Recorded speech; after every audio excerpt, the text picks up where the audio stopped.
Excelentísimo señor rector magnífico de la Universidad de Zaragoza, ilustrísima señora directora de la Biblioteca Universitaria, me cabe la doble satisfacción como decano de esta facultad y a la vez como responsable y director del área de Biblioteconomía y Documentación de presentar este acto de recepción de los nuevos estudiantes de la Diplomatura de Biblioteconomía y Documentación que inician sus estudios en esta casa en este curso 1993-1994 y también de despedida no definitiva, porque pensamos que seguirán vinculados a esta facultad, de quienes han terminado sus estudios en esta diplomatura en los dos cursos anteriores.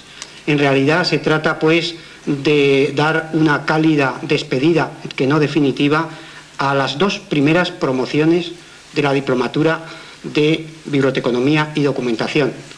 Como son los estudios más jóvenes que se han incorporado a esta facultad, merecía la pena el organizar este acto para que de alguna forma se sintieran acogidos en esta casa y pensaran que, aunque hayan dejado estas aulas de manera temporal, pues encontrarán entre los profesores que han sido quienes les han dado las lecciones a lo largo de 3 cursos y entre el resto de profesores de la facultad, que encontrarán siempre la acogida debida que esta casa da siempre a todos sus alumnos, aun después de que hayan terminado.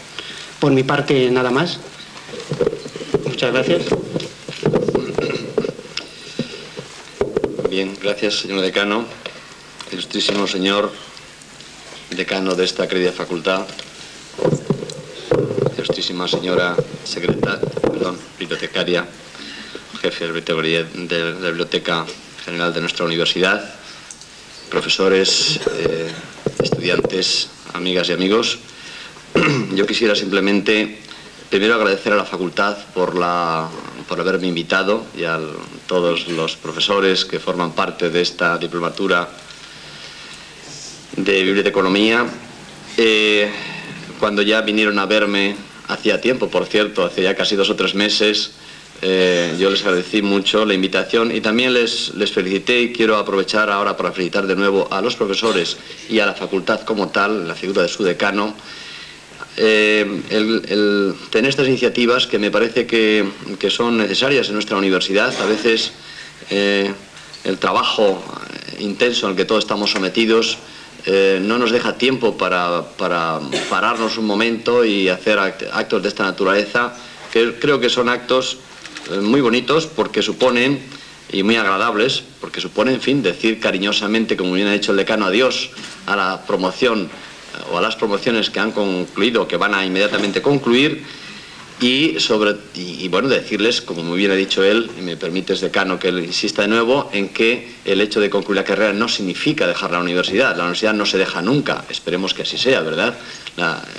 El espíritu universitario que estamos seguros que ha calado en todos vosotros, se va a quedar presente hasta el final de vuestros días. Y bueno, y además, pasando al terreno de lo práctico, que estoy seguro que esta facultad siempre está abierta a seguir cooperando con los profesionales que ya son hoy de esta diplomatura. Y también me parece muy acertado el que se organicen actos de esta naturaleza para dar la bienvenida a los nuevos estudiantes y decirles que os acogemos con un gran afecto, que estamos muy contentos de que podéis estar aquí con nosotros. Y yo os puedo decir como rector, y como no soy el decano de la facultad y los profesores lo puedo decir sinceramente, ¿verdad?, porque soy el rector de toda la universidad, que estoy seguro que vais a recibir una excelente enseñanza y vais a recibir una formación, que es la que en definitiva debe dar la universidad, de excelencia. Esta diplomatura, como muy bien ha dicho el señor decano, es la última de las nuevas, la más reciente de las nuevas enseñanzas incorporadas a esta facultad, pero eso no quiere decir de ninguna manera que eso signifique que, como algunas nuevas enseñanzas, se improvisen. Yo creo que no. Aquí es verdad que se ha hecho un esfuerzo. Yo creo que la facultad acertó cuando solicitó el implantar esta nueva titulación. Bueno, espero que los recientemente graduados estén de acuerdo conmigo. Y yo creo que el esfuerzo que ha hecho la facultad y la universidad se va a ver, o va a estar realmente colmado con lo que puede hacer la universidad, que es impartir una buena formación y dar posibilidades para el futuro. No quisiera extenderme en demasía, simplemente decir que creo que el hecho que concluya esta promoción significa, al menos si lo entiendo, que es una enseñanza que ya está cuajada, ¿verdad?, en buena parte cuajada, y así lo deseo. Yo estoy convencido de que esta es una diplomatura que tiene perspectivas laborales, lo cual es también bastante importante, pienso yo, y más en los tiempos que corren. Sé que algunas veces os habéis quejado, y con razón, por el hecho de que efectivamente no parecía contemplarse en una perspectiva laboral favorable, porque, en fin, pues efectivamente a la propia universidad os habéis quejado que no teníamos ni siquiera claramente en cuenta esta diplomatura a la hora de, en fin, de cubrir los puestos de trabajo en el terreno de nuestras bibliotecas y de nuestros archivos. Yo creo que eso estamos procurando corregirlo, ¿verdad, directora? Y hacemos un gran esfuerzo por ello y, en fin, en la parte que nos toca haremos todo lo posible para que vosotros tengáis las perspectivas que creo que os merecéis.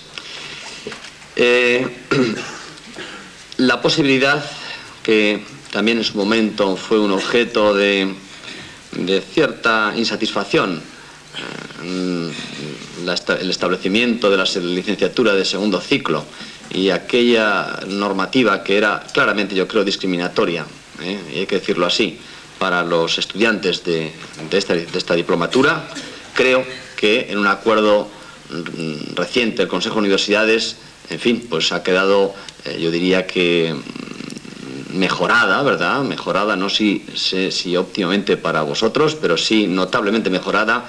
Y esa fue la opinión que manifestamos la gran mayoría de los rectores que defendimos esto que al final ha cuajado como tal. Así que yo creo que también es un motivo de alegría para todos.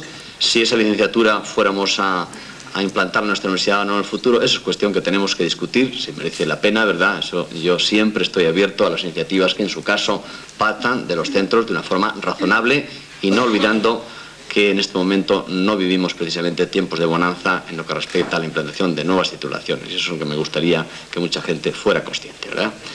En fin, no me extiendo más, simplemente, insisto, daros la bienvenida a los nuevos estudiantes, felicitar a los que han concluido sus estudios y sobre todo a vosotros desearos o daros mucho ánimo y aliento, porque ahora comienza una etapa un poco difícil, ¿verdad?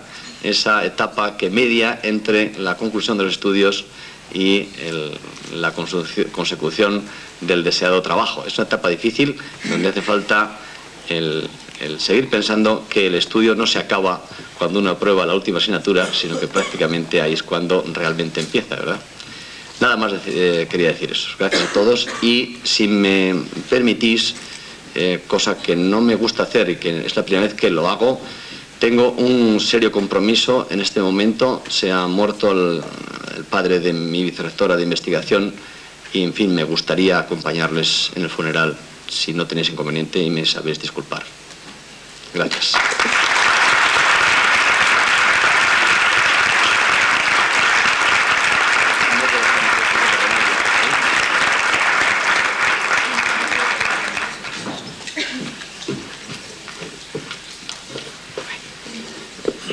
Bien, ruego disculpen mi ausencia momentánea por despedir al señor rector y continuamos con los actos programados, pasando a la intervención de la directora de la Biblioteca de la Universidad de Zaragoza.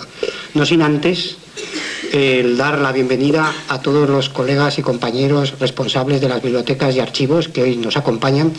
Especialmente les doy la bienvenida en nombre de los compañeros y amigos y compañeras y amigas del profesorado de Biblioteconomía y Documentación, que se sienten verdaderamente arropados con esta presencia y que creo es muy de agradecer. Muchas gracias a todos y espero que la colaboración sea continuada a lo largo del tiempo en todas las manifestaciones en las cuales podamos colaborar públicamente y sobre todo buscando este apoyo y este calor que hoy en esta mañana de lunes, después de las fiestas del Pilar, estamos encontrando aquí en esta casa. Muchas gracias pues a todos y de inmediato le paso la palabra a la ilustrísima señora directora de la Biblioteca de la Universidad de Zaragoza, doña Remedios Morales.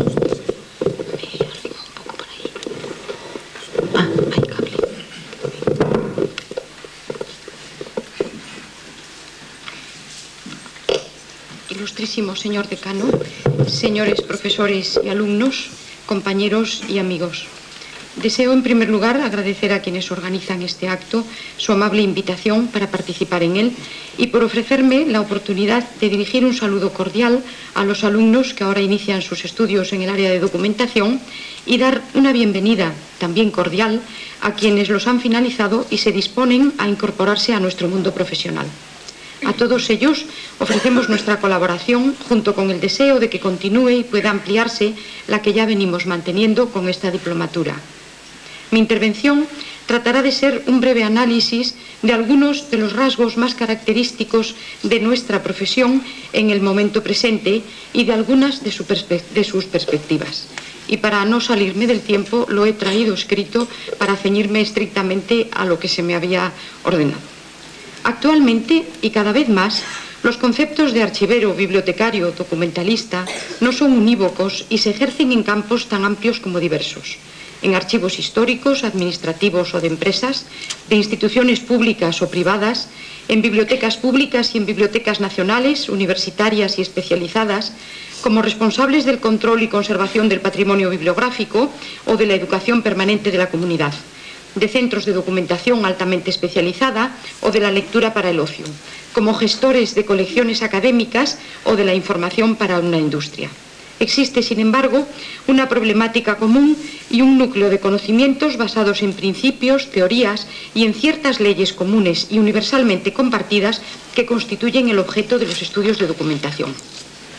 Los antecedentes de estos estudios hay que buscarlos en la Escuela de Diplomática, creada en 1885 y suprimida en 1890, en la que enseñaron y fueron alumnos prestigiosos medievalistas y miembros del cuerpo facultativo de archiveros, bibliotecarios y arqueólogos.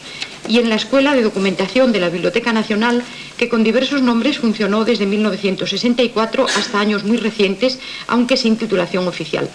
Para los estudios de grado medio en la Escola de Bibliotecaries de Barcelona, fundada en 1915 por Eugenio d'Ors, hoy Escuela de Biblioteconomía Jordi Rubió Balaguer, y en la corta vida de la Universidad de Navarra, fundada por Álvaro d'Ors.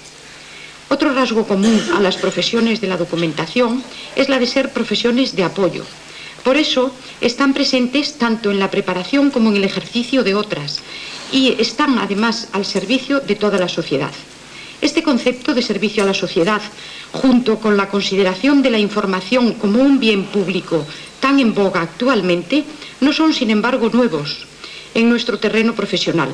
Ya en el siglo I a.C., Plinio el Viejo, refiriéndose a Asinio Polión, fundador de una de las primeras bibliotecas públicas de Roma, afirmaba: convirtió el talento de los hombres en un bien público. Programas como el de control bibliográfico universal o la disponibilidad universal de publicaciones promovidos por la Federación Internacional de Asociaciones de Bibliotecarios o la presencia de archiveros y bibliotecarios en proyectos de la UNESCO como NATIS para luchar contra la censura y NASP o Red Internacional de Disponibilidad de Publicaciones Científicas o el Memory of the World para proteger el patrimonio mundial escrito pueden dar idea del serio compromiso de la profesión con la protección del derecho a la información reconocido en el artículo 19 de la Declaración Universal de Derechos Humanos. Sin embargo, es una realidad que se produce mucha más información de la que realmente se puede consumir. Y precisamente de este hecho deriva la misión del bibliotecario, que ya señalaba Ortega en su discurso para el Congreso Internacional de 1935, más necesaria todavía si cabe en la actualidad: la de ser filtro entre la ingente producción bibliográfica y el usuario, y guía del lector no especializado en la intrincada selva del libro. Otro rasgo que resulta satisfactorio resaltar es que actualmente la profesión se encuentra en un momento de gran vitalidad, no solo a impulso del crecimiento incesante de la producción documental y a los constantes avances tecnológicos, sino por la demanda creciente de información por parte de la sociedad. Buena prueba de esta vitalidad actual son la abundancia de publicaciones de carácter profesional, el auge del asociacionismo, la proliferación de congresos, reuniones, cursos, conferencias y ya en España y por parte de la Administración, la legislación reciente, tanto estatal como autonómica, la revisión del sistema bibliotecario, el establecimiento de las escuelas y diplomaturas de biblioteconomía y la reciente aprobación de la licenciatura en documentación. Por otra parte, la necesidad de información en todos los campos y las fructíferas y variadas funciones que los técnicos pueden desempeñar han dado lugar a una demanda social de profesionales que hasta hace muy pocos años estábamos vinculados únicamente a puestos de la administración pública o semipública por empresas e instituciones de carácter privado. Actualmente, un porcentaje importante de profesionales de la documentación desempeñan su trabajo en el sector privado e incluso pueden llegar a constituir empresas privadas de información. En Estados Unidos, desde los años 70, los information brokers tratan de responder por encargo a las preguntas que se les plantean utilizando todas las fuentes de información disponibles. En Europa empiezan sus actividades en el Reino Unido a partir de 1990 y se desarrollaron rápidamente en los países escandinavos, Holanda y Bélgica, y más tímidamente en Francia con el nombre de Courtier en Information, corredores de información, que gestionan el mercado de la información como los corredores de bolsa el mercado del dinero. Es una nueva profesión que sin duda abre expectativas para las nuevas promociones de profesionales. Ahora bien, para ejercerla es necesario que exista previamente el mercado de la información. Para terminar, me parece conveniente citar las responsabilidades profesionales que Russell Bowden, vicepresidente de la Library Association británica, presentaba en la conferencia de la IVLA recientemente celebrada en Barcelona como propias de los profesionales bibliotecarios y documentalistas. La primera es una responsabilidad social, la de la protección al derecho al acceso a la información. La segunda, la exactitud y puesta al día de la información que proporcionan a los usuarios. La tercera, la selección y el análisis de la información, es decir, el fin y la misión del bibliotecario que señalaba Ortega. La cuarta, la calidad y el nivel de los servicios prestados. El quinto, la constante puesta al día de los conocimientos. Y sexta, el llevar a cabo una buena gestión, máxime en una época de escasez. Y ya en el ámbito nacional, un estudio realizado con motivo de la primera conferencia de bibliotecarios y documentalistas españoles, celebrada en Valencia en mayo de 1992, se consideran como rasgos característicos de los profesionales del 2000 los siguientes. Estarán orientados hacia el mercado y no hacia el producto, es decir, conocedores de las necesidades de los usuarios y capaces de organizar servicios efectivos. Tendrán una clara visión que su función es la de intermediario y no la de receptor final, y que la actividad profesional no se justifica por sí misma, sino por los resultados que se obtienen de ella. Han de ser usuarios expertos de las nuevas tecnologías de la información, y no meros receptores mecánicos y pasivos de ellas. Estarán abiertos al trabajo en equipo y a tareas en grupos multidisciplinares y no profesionales individualistas. Han de saber valorar los costes de su actividad y no solo la calidad de la misma. Estarán preparados para el cambio inmediato y futuro y no buscarán la seguridad en la rutina, sino en la adaptación. Tendrán una visión amplia de la información como sistema global. Tendrán unos conocimientos técnicos amplios y básicos, estarán orientados hacia la formación de usuarios y a la venta de sus servicios y, sabiéndose necesarios, han de desarrollar su labor con agresividad. Y incluirán entre sus actividades profesionales las relaciones públicas con las personas de su entorno, con los usuarios, administradores, proveedores, colegas, subordinados, etc. Por mi parte, y a la vista de todo lo expuesto, creo que tanto la ampliación de los campos profesionales como la mayor disponibilidad de los medios de formación y el aumento de la demanda social conducen a una mayor responsabilidad de los profesionales y a la necesidad de un planteamiento muy serio de la formación para un mercado de trabajo enormemente competitivo. Y no podía ser menos, siendo los que compiten los propios gestores de la información.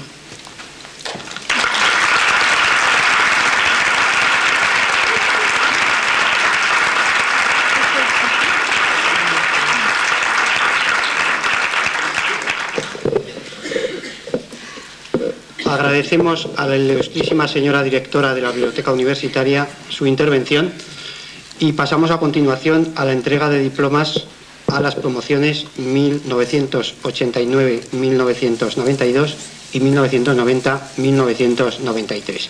Iremos nombrando por orden alfabético y les ruego a todos que pasen a recoger su diploma, a los presentes naturalmente.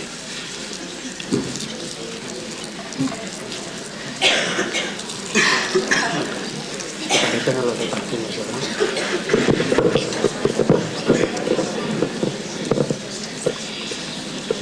Doña Carolina Avizanda Sanz.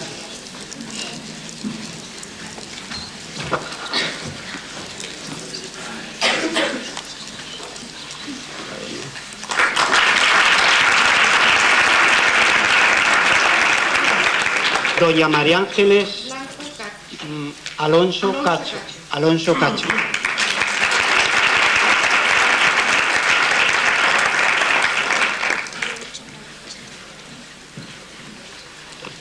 Doña Yolanda Álvarez Belloso.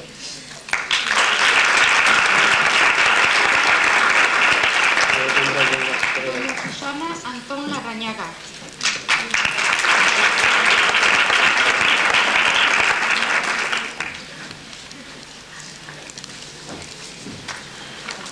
Doña María Pilar Arbe Serrano.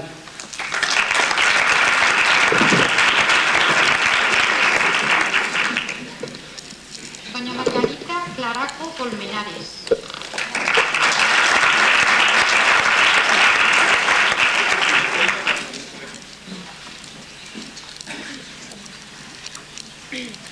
Don Federico Delfa Sánchez.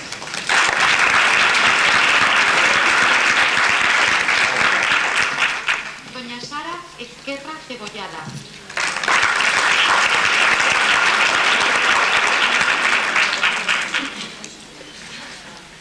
Doña María Cristina Fernández Sola.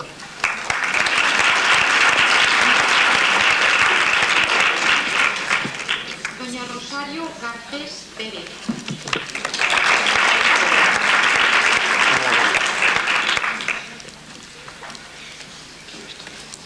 Doña Silvia García Martín.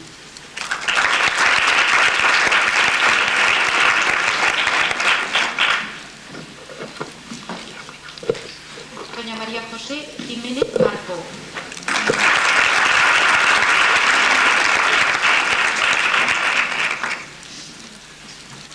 Doña María Rosa Gómez García.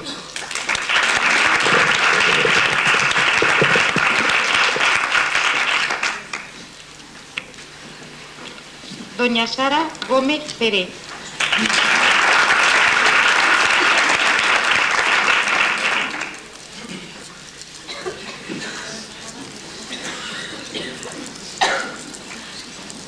Doña María Dolores González González.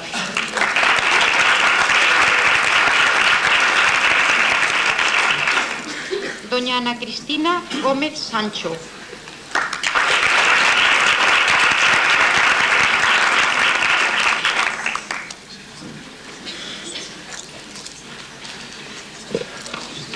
Doña Estrella María Guillén González.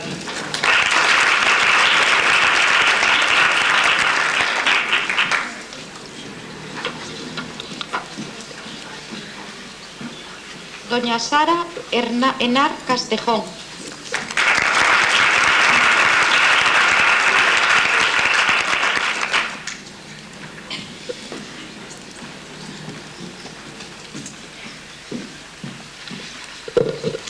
Doña María de las Mercedes Hernández Caudal.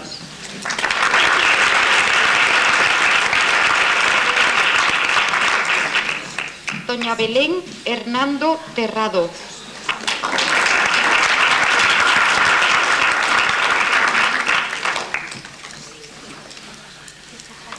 Doña María Ángeles Izquierdo Asensio.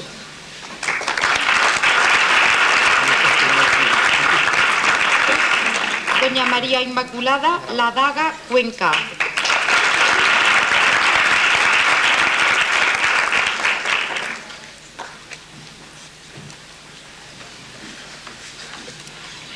Don Leonardo Lagunas Español.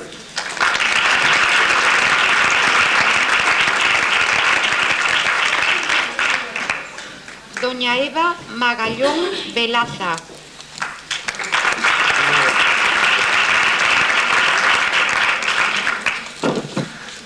Doña Pilar Martínez Martínez.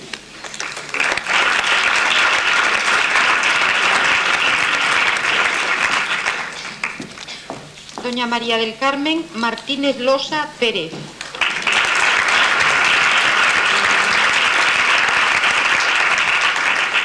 Doña Carmen Marruedo Moros.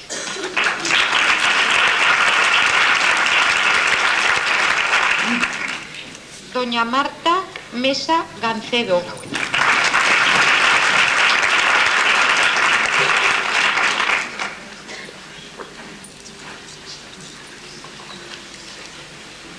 Doña María Pilar Molina Monforte.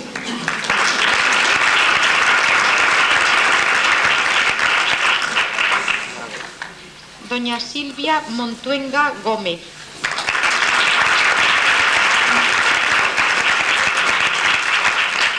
Doña Ana María Morato Barbero.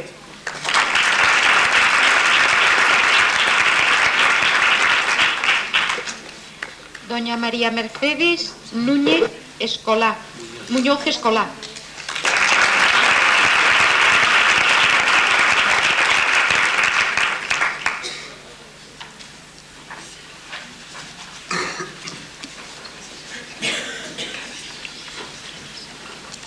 Doña María Pilar Pascual Gómez.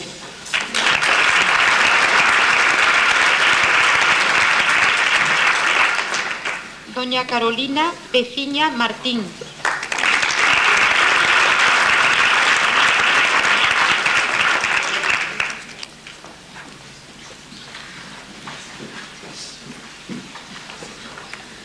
Doña Consuelo Pérez Hernández.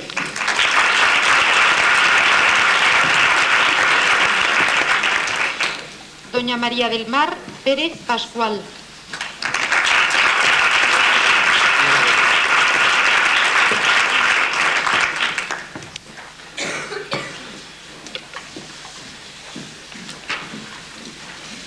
Doña Blanca Rosa Peribáñez Martín.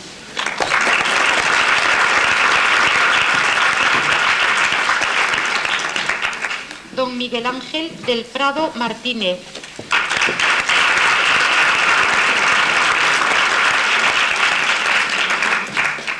Doña Lucía Rodrigo Zaballos.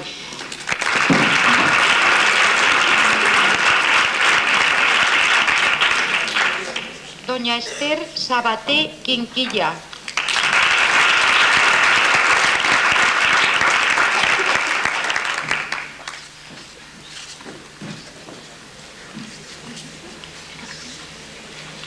Doña Elena Sánchez Martínez.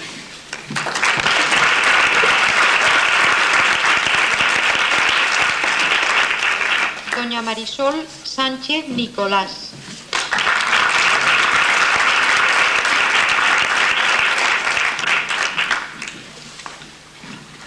Doña Isabel Sanz Gálvez.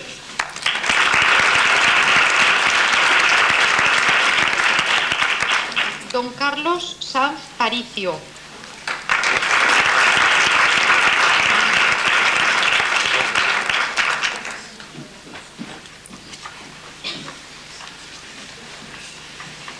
Doña Inés Arlinda Sarriá Polo.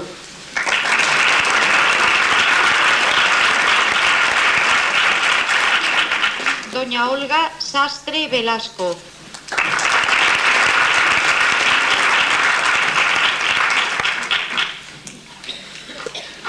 Doña María Elena Seguí Miguel.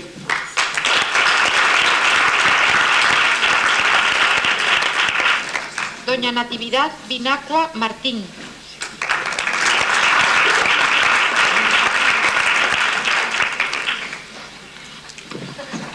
Don Alfredo Vizcarro Broto.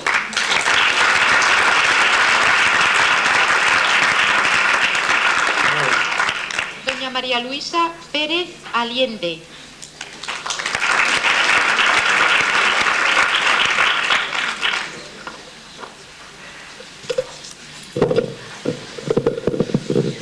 Enhorabuena a todos y a todas, a los diplomados y a las diplomadas y a los profesores que forman parte del claustro de esta facultad y que se han dedicado precisamente a formarles a lo largo de los 3 años de su diplomatura, y esperemos que las palabras del señor rector respecto a la licenciatura se confirmen en su día para beneficio de la profesión y sobre todo para que esta facultad sea pionera en este tipo de estudios, pero ya a nivel de licenciatura.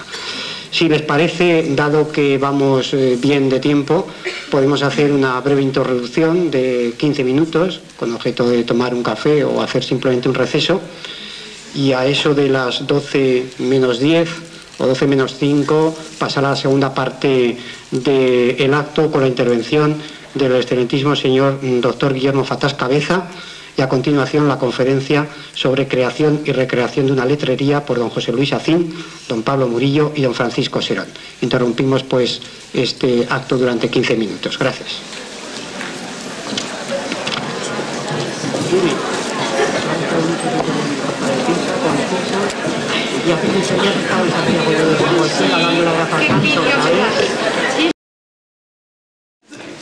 Si les parece, proseguimos con la sesión matinal y a continuación vamos a proceder a escuchar la intervención del doctor Guillermo Fatás Cabeza. Es vicerrector de la Universidad de Zaragoza, es decano de esta facultad y persona muy querida en todos los ambientes universitarios y por supuesto también de las bibliotecas y archivos. Creo que es persona suficientemente conocida en la casa, en la universidad, en la ciudad, y por lo tanto huelga cualquier presentación, porque en todo caso tendría que ser él el que me debería presentar. Agradecemos, eso sí, al doctor Fatás su ofrecimiento a intervenir en este acto tan importante y le cedo de inmediato la palabra. Muchas gracias. Muchas gracias, señor decano. Buenos días, queridos amigos.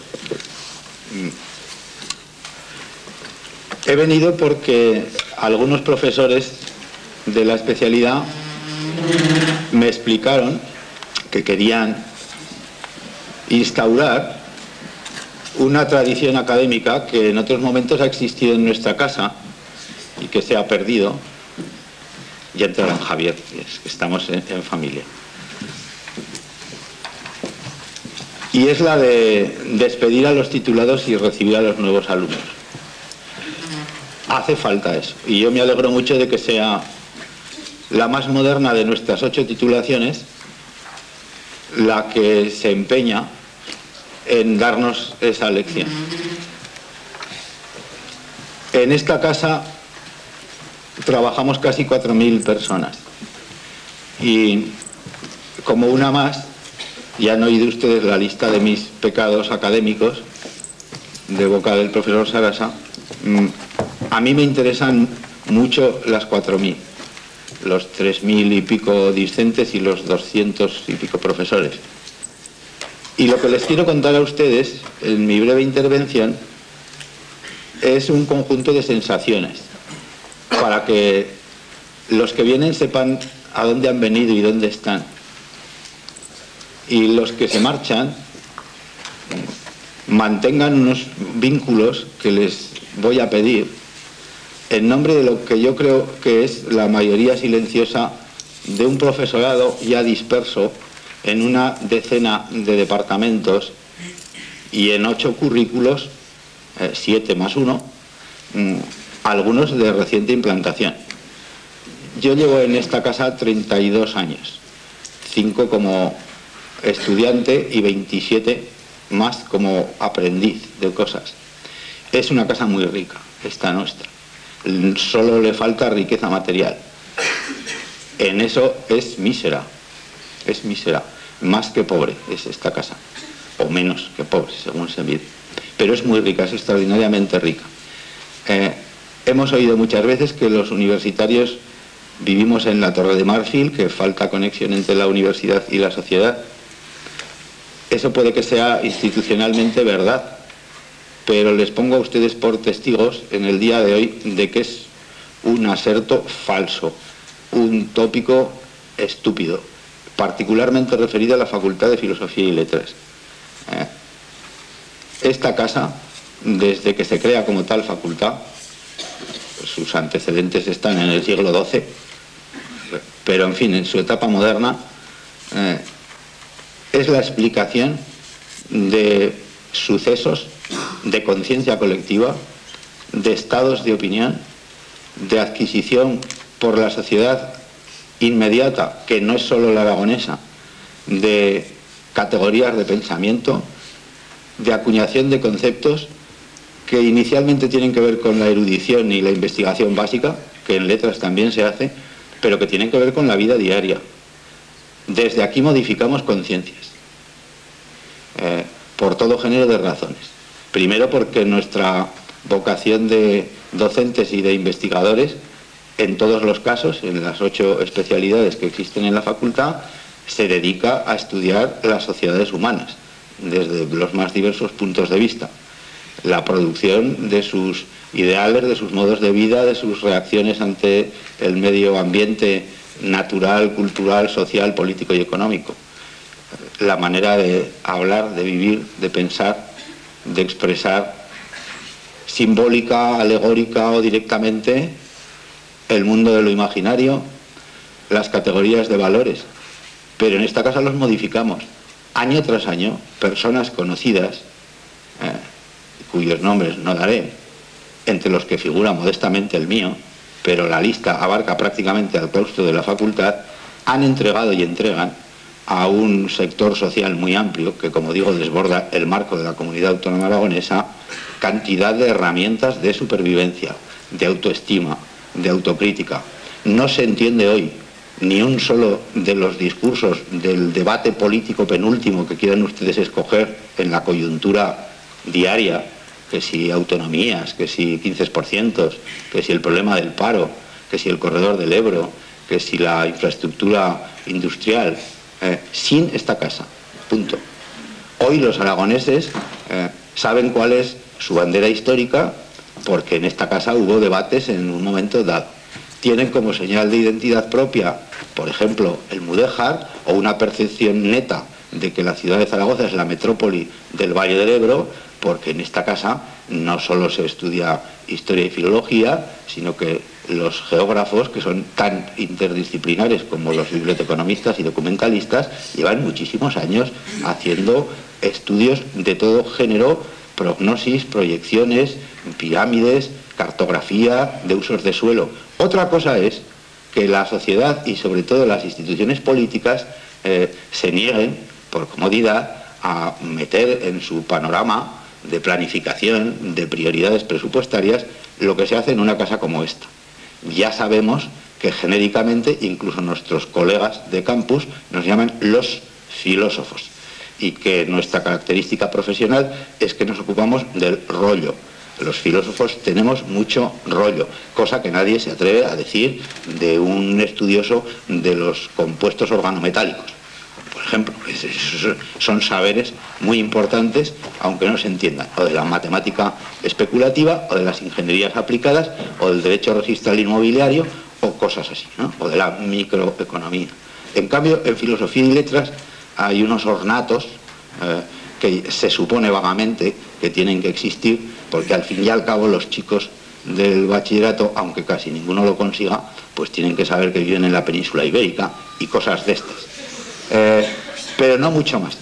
Eso que es así y que tiene más importancia de lo que parece, puesto que incluso llega a anular un mercado de trabajo, aquí costará más por esa razón que haya information brokers o courtiers de información.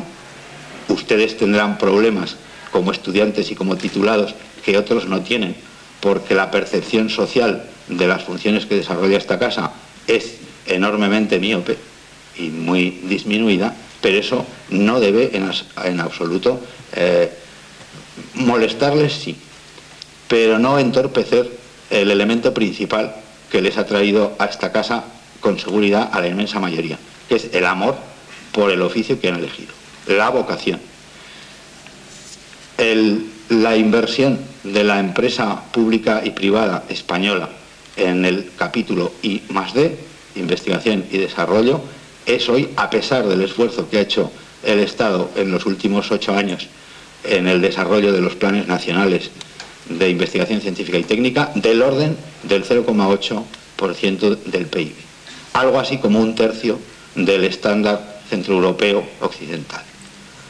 Esto imposibilita a los agentes sociales y políticos, como la ignorancia imposibilita a un cerebro para ver lo que tiene ante los ojos, la correcta valoración de lo que supone que en esta casa, sin apenas medios y con todos los defectos que se quiera, hoy, de modo oficial, 49 titulados universitarios estén en disposición de prestar servicios a un sinfín de iniciativas institucionales, privadas y públicas. Ya lo conseguiremos, ya se enterará. Algunas empresas lo saben, muy pocas, porque hay muy pocas empresas innovadoras. Otras no tienen tamaño crítico bastante para incluir en su plantilla una cosa que todavía les suena a biblioteca polvorienta, y a cosa que se supone que tiene que haber en una cabecera de comarca, en donde las novelas de Salgari, la vieja edición del Espasa, el boletín oficial del Estado y el de la provincia y la comunidad autónoma, pues estén más o menos como el periódico en el casino, a disposición de algún usuario despistado o de los abuelos que llevan allí a los niños para que lean, los que leen las aventuras de Asterix, ¿no? Esta es, yo creo que es una imagen estadísticamente dominante, pero no solo en la calle, también en los centros de poder. En esta casa seguimos luchando, y quiero que lo sepan, sobre todo quienes vienen ahora por primera vez, para que no se nos siga preguntando para qué sirve el latín o para qué sirve la historia. Porque tenemos que explicar que enseñanzas incorrectas en esa dirección significan en España efusión de sangre, todavía. No es ajeno, en absoluto, la enseñanza de estos saberes nuestros a los fenómenos sociales trágicos que todavía nos aquejan, a supuestos odios étnicos, a interpretaciones peculiarísimas del pasado común, que generan enfrentamientos que tienen unos costos morales, sociales, económicos, humanos, a la vista de todos está. Y en países nada lejanos, eso son guerras todavía. Y en gran medida obedece al equipamiento intelectual que en la edad de la adolescencia, que es la edad típica iniciática para la frecuentación de la información organizada, y no solo en el colegio, en el instituto, se ha suministrado con tantísimas deficiencias en nuestro país y en otros. La casa en la que vivimos, les decía que es pobre, es cierto, y es cosa que saben ya los que se han titulado y que deben saber los que llegan aquí. No tendrán los medios necesarios para trabajar, no los tendrán explícitamente ofrecidos, no los encontrarán en el circuito empresarial de la oferta de consumo que una universidad debería poder montar, porque no tenemos dinero ni sitio. Hace años que alguna de nuestras facultades está físicamente cerrada y con sus obras ocasionalmente paradas durante meses porque no hay dinero. El señor rector, a quien yo agradezco vivísimamente que haya asistido hoy a pesar de las urgencias que tenía, se supone que tiene este año problemas para pagar la nómina de personal, capítulo 1, a lo mejor por 600 millones de pesetas. De modo que cuando nosotros le pedimos instrumentos, herramientas locales, prácticas, pues el rector nos mira más bien exoftálmico porque está harto de luchar con las necesidades que todos le planteamos y tiene que priorizar la miseria, y eso es siempre mal. Esta casa no tiene un coeficiente alto de experimentalidad, que es un truco que se han inventado para añadir presupuesto, porque se supone que ustedes no necesitan aparatos y que ustedes no consumen más que caldo de cerebro, hoja de fotocopia y algún ejemplar más o menos bien reproducido de un documento paleográfico o de un libro de clasificación decimal. Ya es costoso empezar a decir que aquí necesitamos lectores láser, y hace un momento oía entrar al doctor Ubieto Arturo aquí hablando de la matemática binaria. Y esto es muy difícil explicarle a la gente que lo mismo que en esta casa hay un plotter que se tira una noche entera haciendo 1 billón de operaciones para darnos un mapa de potencial de atracción de poblamiento en el Valle del Ebro dentro de 10 años, y que eso cuesta dinero y hay que tener unas tintas especiales y unos técnicos informáticos y alguien que sea capaz de programar si el software disponible en mercado. Bueno, esto les suena muy raro fuera de esta casa, porque en que nos salimos del rollo de los filósofos o de hablar de San Isidoro, empiezan a sospechar que les queremos colar un gol. Los agentes de este cambio van a ser las primeras promociones casi españolas de los titulados de Zaragoza en biblioteconomía y documentación, entre las cuales promociones están también los alumnos que comienzan hoy o que comienzan este mes su curso, ¿no? ¿Qué es ese experto en biblioteconomía y documentación? Yo me acuerdo, creo que fue en una clase del añorado profesor Lacarra, que nos dijo un día, Pico de la Mirándola había escrito una obra que se llamaba De Omni Re Scibili, sobre toda cosa que pudiera ser conocida, ¿no? ¡Qué título tan tremendo! Y Voltaire, en el siglo XVIII, añadió una coletilla irónica a ese título y dijo, sí, el libro que hay que escribir es De Omni Re Scibili et quibusdam alis, y de varias cosas otras más que hay. Bueno, la sociedad española se percatará poco a poco de que hacen falta expertos en toda la cosa que puede ser sabida et quibusdam alis, y en el resto de esas que ni el gestor sabe que necesita conocer. Yo soy un hombre muy pragmático y he tenido experiencias personales en los últimos 6 u 8 años, cuando todavía no disponíamos de titulados, de diplomados en biblioteconomía y documentación, y he conseguido convencer a 2 o 3 personas nada más, ya saben ustedes que nuestra vida no es la de la gestión, de que fichasen informatistas, informatólogos, no sabía cómo describirles, para que te ayuden a buscar lo que necesitas saber. Han sido licenciados en esta casa, no diplomados en biblioteconomía porque no existían. En los 3 casos que recuerdo han generado nuevo empleo. Tal ha sido su utilidad. Esas empresas, esos empresarios han vuelto a llamar a decir, quiero otro que este se me queda pequeño, porque le pedimos cosas rarísimas y al cabo de 5 o 6 meses de estar aquí nos está diciendo qué cosas más le podemos pedir y qué necesita para organizarlas y ponerlas a nuestra disposición. Y en los ambientes, digamos, punteros o más despabilados, y que son los más interesantes, la universidad sí que tiene que estar en esa vanguardia, empieza a haber grietas para esta luz nueva que damos desde aquí. Cuando se entra en esta casa, yo lo veo a diario y hago un recuerdo para el profesor San Vicente, que se encargó de diseñar los murales cerámicos que nos rodean. Lo que uno ve al entrar en el hall es una estupenda inscripción en cerámica que dice Quid est liber.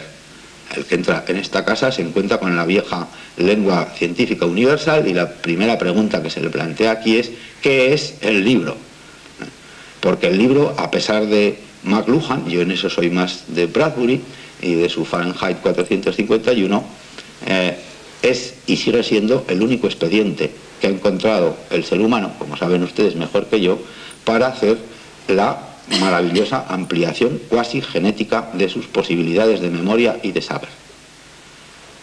Es mío, todo lo que haya en una biblioteca puede ser mío. Es cierto que no se puede acceder a la totalidad de la información disponible y María Remedios Moralejo nos lo ha recordado muy bien.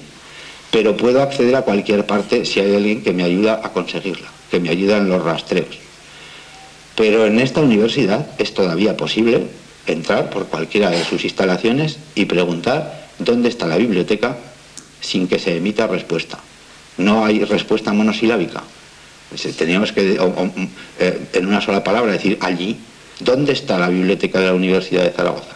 Si la Universidad de Zaragoza no tiene todavía preparado, por falta fundamentalmente de medios materiales, el gran dispositivo bibliotecario archivístico, ¿cómo podemos estar pidiendo a la sociedad sin dar nosotros ejemplo primero?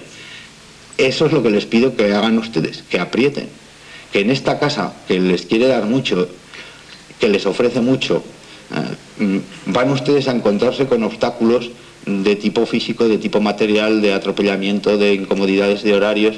Hemos repentizado en buena parte un profesorado que tiene extraordinario mérito. Sepan ustedes que no son conejillos de indias, pero son sujetos de una experiencia nueva que la facultad ha cometido, y no solo con biblioteconomía y documentación. Solo hace 4 o 5 promociones que tenemos titulados en filología clásica y no muchos más años que tenemos una titulación en historia del arte. Así que véanse ustedes incursos en un proceso del que esta facultad es consciente, y todos los equipos de gobierno que ha tenido, en donde ustedes son ahora la vanguardia y la única que tenemos en donde se restringe el acceso. La facultad ha querido que su titulación, su primera diplomatura universitaria, sea un conjunto de estudios en donde no puede entrar quien quiere. Y saben ustedes también que muchos de los titulados que de las tituladas, con perdón de los 4 varones que se han llevado el diploma, hacen doblete con este título profesional. En el escudo de nuestra facultad hay libros, están los tomos de los anales de Zurita, coronados con el cetro y el símbolo del poder regio, y ese es el sello de esta escuela, que así se llama en latín, de manera que estamos sujetos al ambiente en el que ustedes tienen que decirnos en los próximos años cómo debemos andar.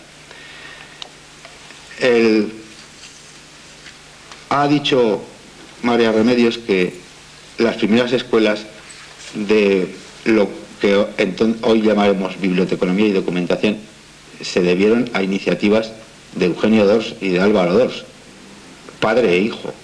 Ninguno de los dos era bibliotecario. Don Eugenio d'Ors era más bien filósofo e historiador del arte, y su hijo don Álvaro d'Ors, todavía vivo, es un historiador del derecho romano, el más notable de este país.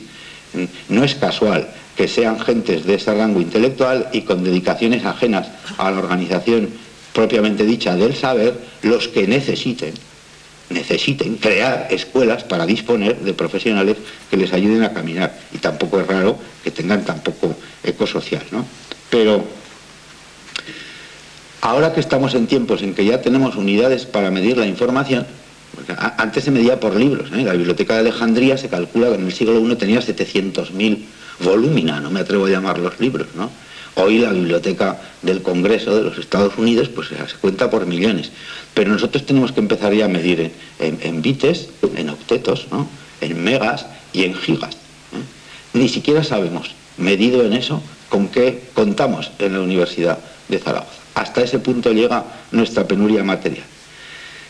Introducidos estos elementos, digamos, de conciencia preprofesional, que sobre todo los alumnos de primero, que me soportan porque no les queda más remedio, me gustaría que tomasen conciencia para que empujen desde aquí.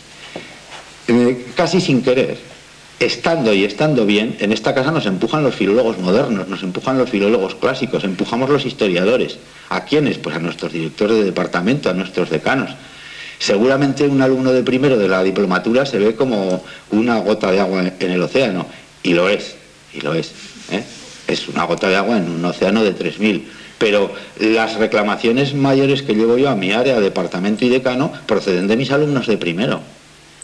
Y yo no sé cómo moveríamos esta casa sin la sucesiva llegada de generaciones de futuros profesionales que nos dicen: esto que ha explicado usted no queda claro, necesitaríamos ver aquí y allá, disponer de estos materiales docentes, cómo nos las apañamos.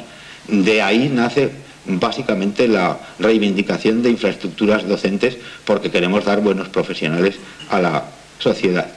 Me permito, por último, rectificar una de las condiciones profesionales que, en el panorama que trazaba nuestra directora, de las condiciones que parece que en España se delinean como típicas del especialista en biblioteconomía y documentación y en información en general, que es la de la agresividad. Yo estoy harto de esto, ¿no?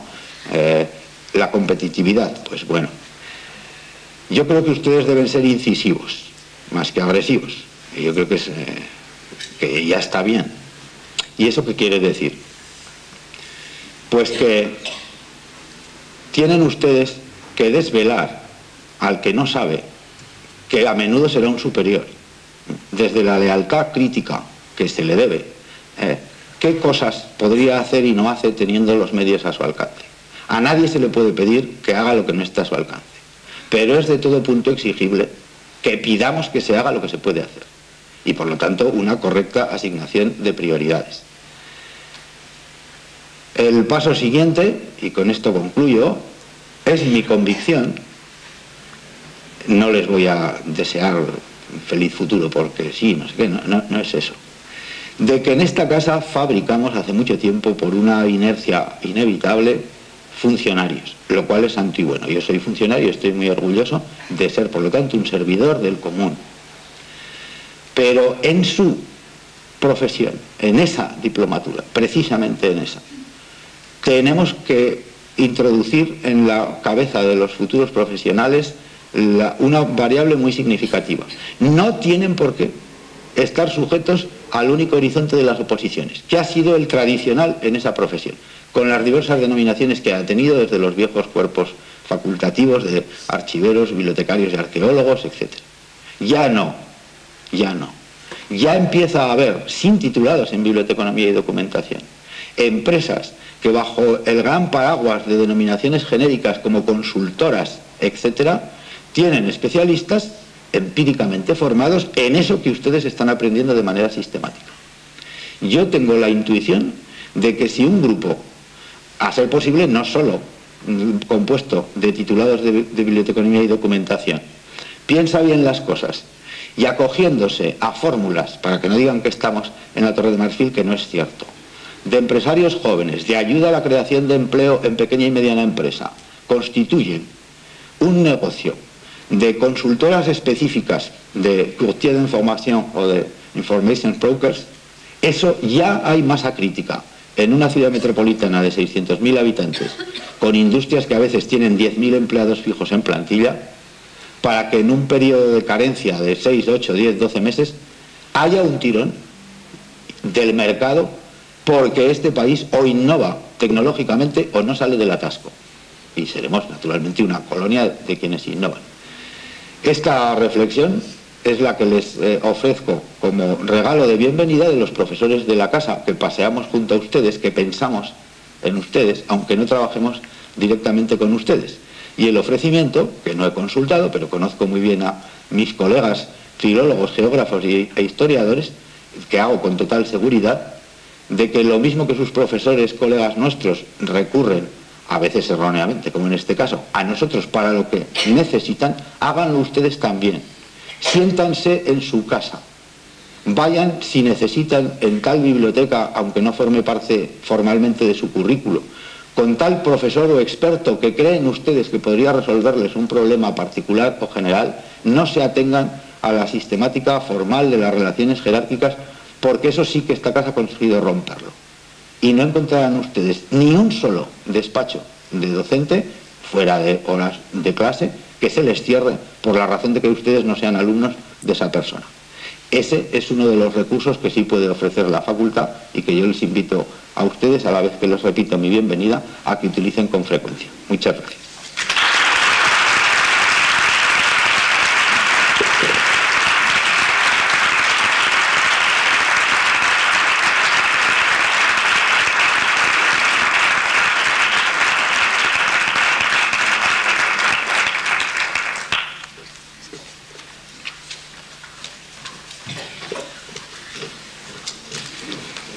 Muchas gracias, doctor Fatás, por su brillante exposición.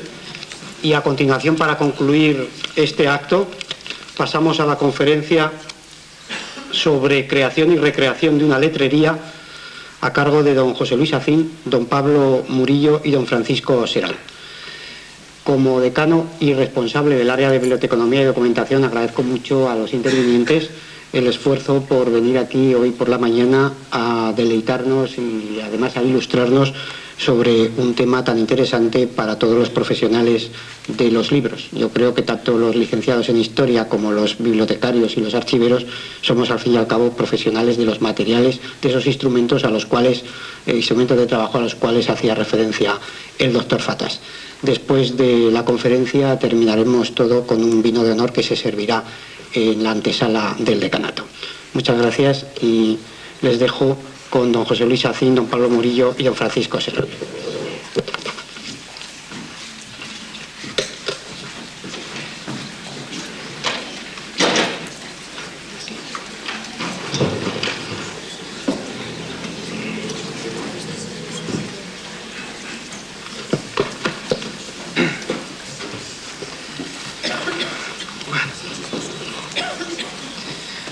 Pues brevemente y por no alargarnos mucho más en el acto, nosotros solamente vamos a pasar a exponer muy sucintamente cuáles han sido, pues eso, todos los pasos que nosotros dimos para conseguir que un tipo de letra que estuvo en uso durante mucho tiempo y que era conocido y usado, como en libros que veremos posteriormente, que un tipo de letra quizás de los más interesantes e importantes que ha habido, había desaparecido y bueno, era necesario volver a recrearlo. Además, con esa doble función, y ratifico las palabras del profesor Fatastro, que las ratificamos todos, de que pese a todo o gracias a todos los procedimientos informáticos y tecnológicos que estamos avanzando, con ello se pueden conseguir otros muchos elementos, como el que estamos a exponer hoy, pero al mismo tiempo sigue manteniéndose la importancia, yo diría que vital, del libro. Tiene que seguir existiendo el libro, pese a que existan o acompañado a todos esos elementos informáticos.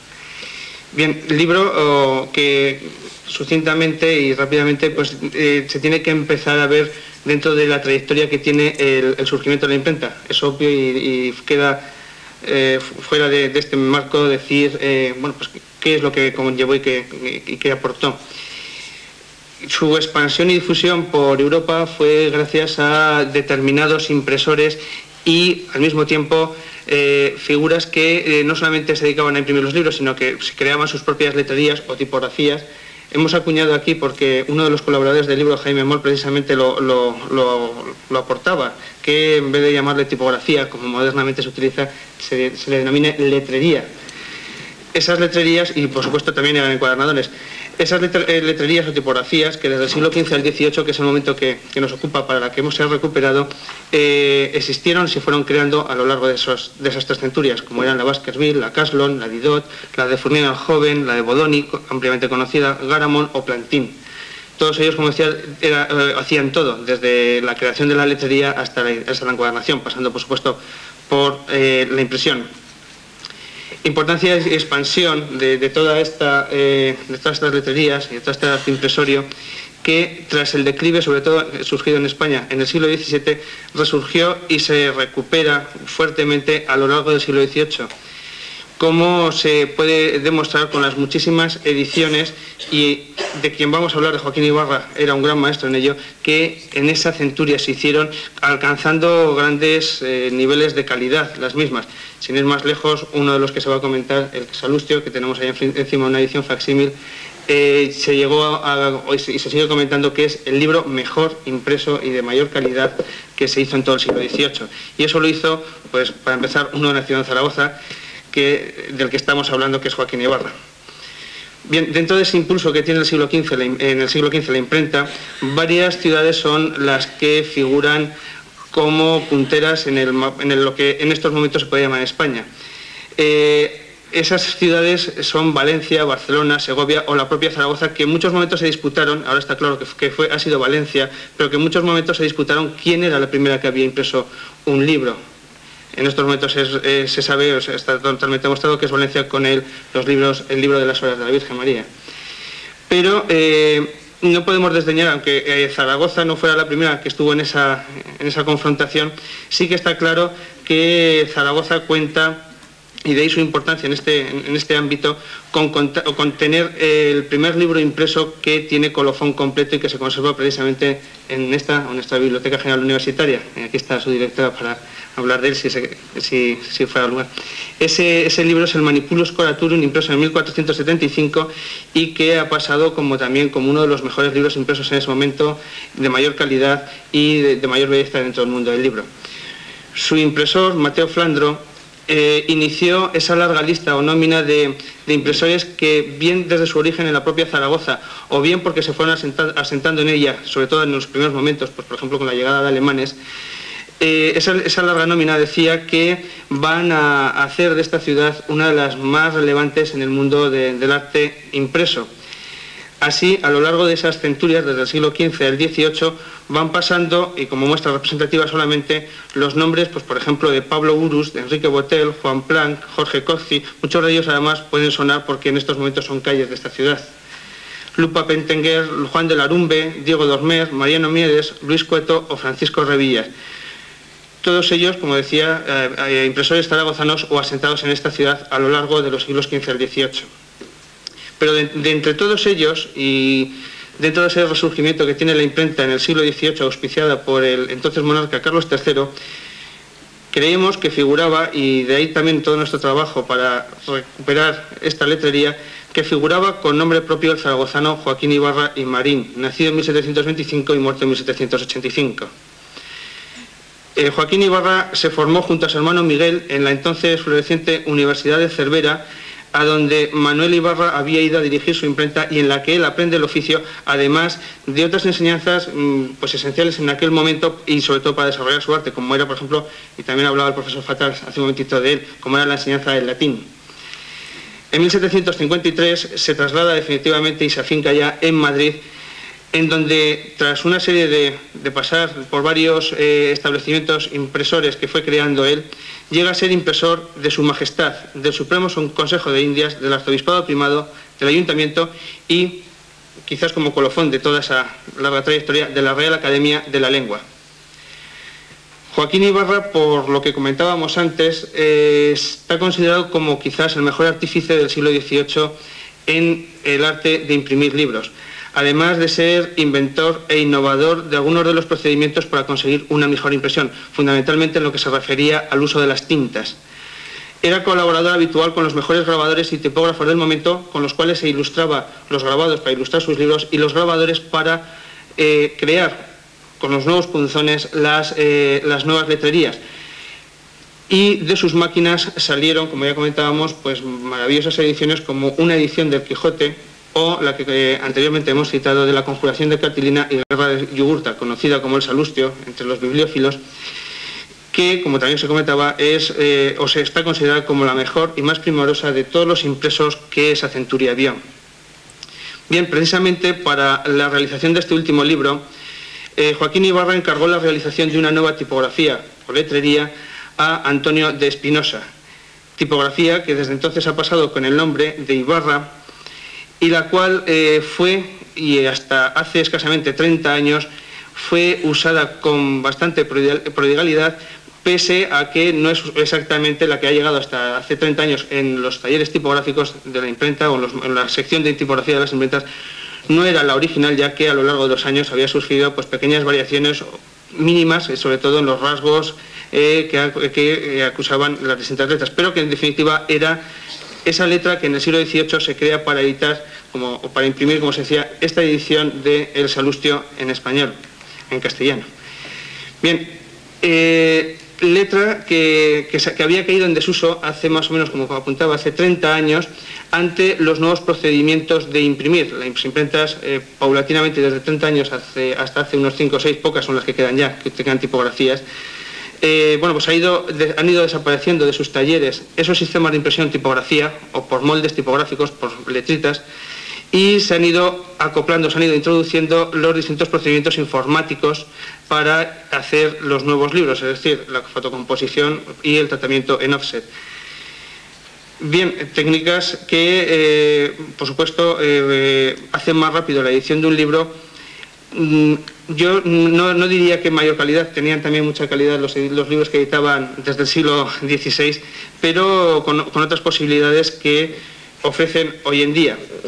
Bien, esa tipografía hace 30 años prácticamente se deja de usar y allí es donde pues nosotros un poco nos surgió la idea de recuperarla, como había surgido con otras tipografías que paulatinamente habían quedado en desuso y que se fueron recuperando e incluyendo los nuevos catálogos tipográficos para utilizarlos en esos nuevos procedimientos informáticos. Y eso es lo que pasó con, solamente por poner unos ejemplos, y también ya, digamos, clásicos del siglo XVI, XVII y XVIII, como eran los ejemplos de Baskerville, Garamond o Bodoni. Son todos nombres de letrerías, pero al mismo tiempo responden al nombre de aquellos que la crearon, de su inventor, por decirlo de alguna forma, entre comillas. Precisamente esta última, la Bodoni, no hace mucho que fue recuperada por el editor italiano Franco Maria Ricci, y además la utiliza como, digamos, como enseña de todas sus producciones. En todos sus libros siempre se utiliza, libros maravillosos y fenomenalmente hechos, siempre se utiliza la Bodoni. Letra, a su vez, que yo creo que en poco se diferencia de la que aquí nos ha congregado y cuya belleza yo creo que tiene parangón con esta. Así, y por la importancia que tuvo en su momento, pues por la elegancia de sus formas y la clasicidad de sus rasgos, como comentaba, muy parecida a las anteriores que hemos dicho dentro de esa clasicidad, por el olvido de la misma que había, pues por la propia evolución de las artes gráficas, pero que se había dado, aunque no de su promotor, de Joaquín Ibarra, pues todo ello posibilitaron que hace pues aproximadamente 5 años Pablo y yo tuviéramos la idea de recuperar y recrear, ya estaba creada, lo único que se ha hecho es acondicionarla para los nuevos usos, esta letrería. Primero por separado y luego, si no recuerdo mal, tras coincidir en una serie de hechos, como era la edición precisamente del Salustio, conjuntamente, pues bueno, de volver a sacar a la luz pública la letra y barra, la cual creemos que junto a otros aspectos y asuntos que se refieren a las impresiones o demás elementos del mundo que nos rodea, del mundo del libro y de su edición, han posibilitado que Zaragoza, por lo menos esa es nuestra opinión, cuente como uno de los principales enclaves que en lo que se refiere a estos temas hay en estos momentos, y ha habido desde siempre, desde, como comentábamos, desde finales del siglo XV con la impresión de ese Manipulus Curatunum. Bien, a partir de ese momento pasaron 5 años, los últimos 5 años, que tras las diversas vicisitudes que hemos tenido que, bueno, pues a veces desenrollar, ¿no? de ir consiguiendo poco a poco para su consecución, pues bueno, han pasado 5 años cuyo proceso pasa a exponer mi compañero de aventuras, en este caso, Pablo Murillo. Buenos días a todos y muchas gracias por escuchar lo que vamos a tratar de exponer. Creemos que es interesante.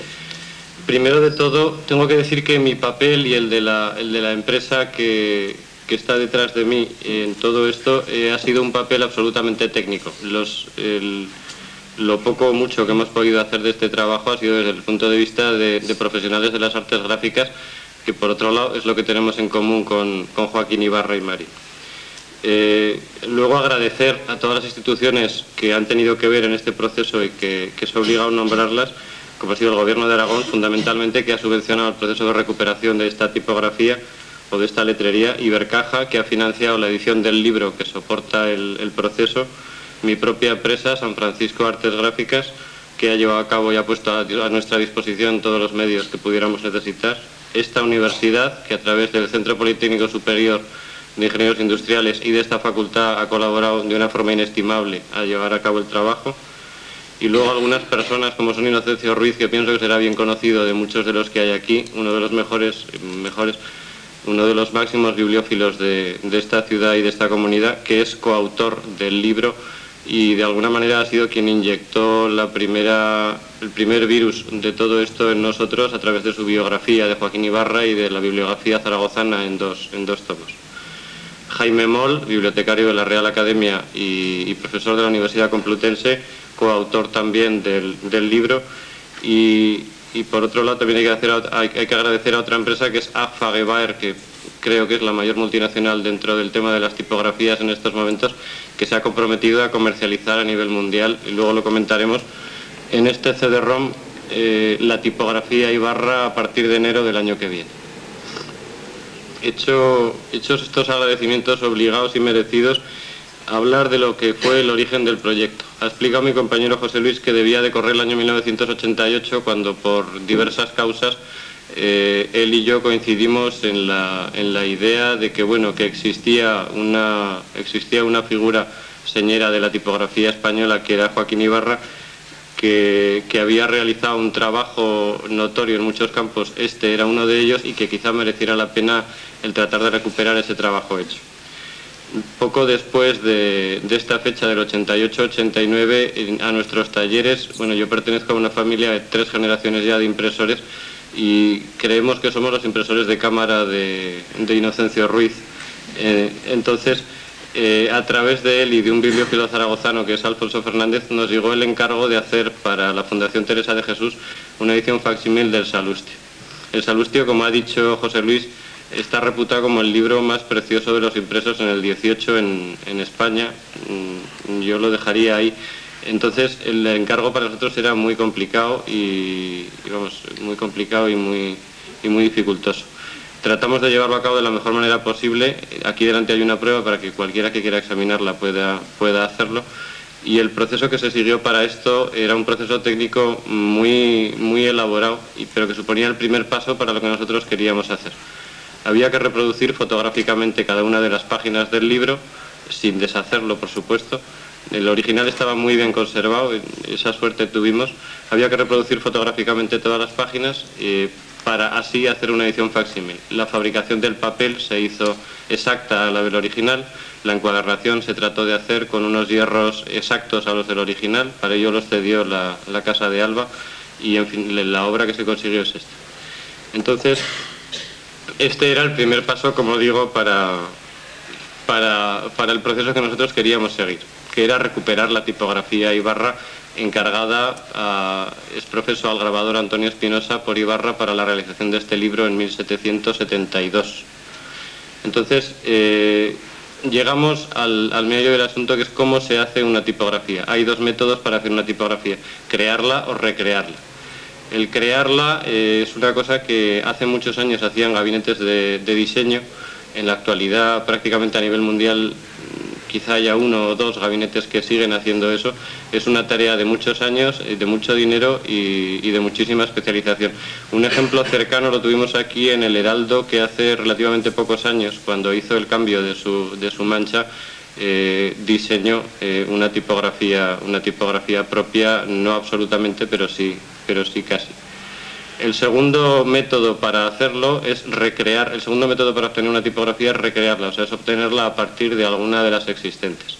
Es lo que nosotros hemos hecho con esto y lo que Franco María Ricci hizo con la Bodoni y lo que algún otro profesional ha hecho por el mundo.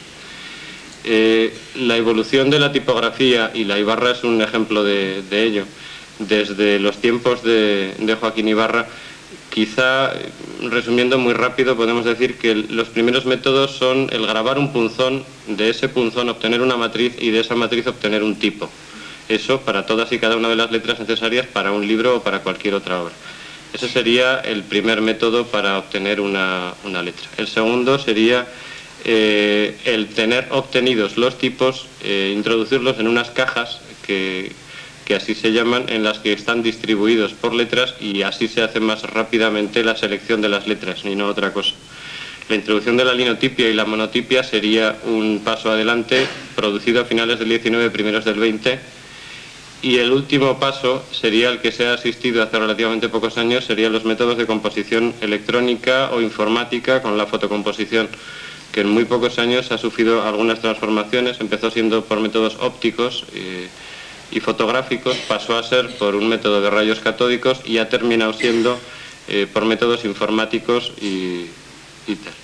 Entonces, estamos asistiendo desde hace unos años a un cuarto paso, en este proceso, que sería la divulgación masiva y absolutamente mundial de las posibilidades de tratamiento de texto a nivel de usuario con PCs, Macintosh, tecnologías similares. Esto asegura que cualquiera en estos momentos puede escribir con calidad, por lo menos formal. El otro tipo de calidades ya sería... Entonces, el desarrollo del trabajo, este sería el desarrollo de las artes gráficas y la manera de colocarnos en el momento que estamos actualmente. Entonces, la creación de una tipografía en estos momentos debe de ser válida para ese último usuario que podemos ser cualquiera de los que estamos aquí.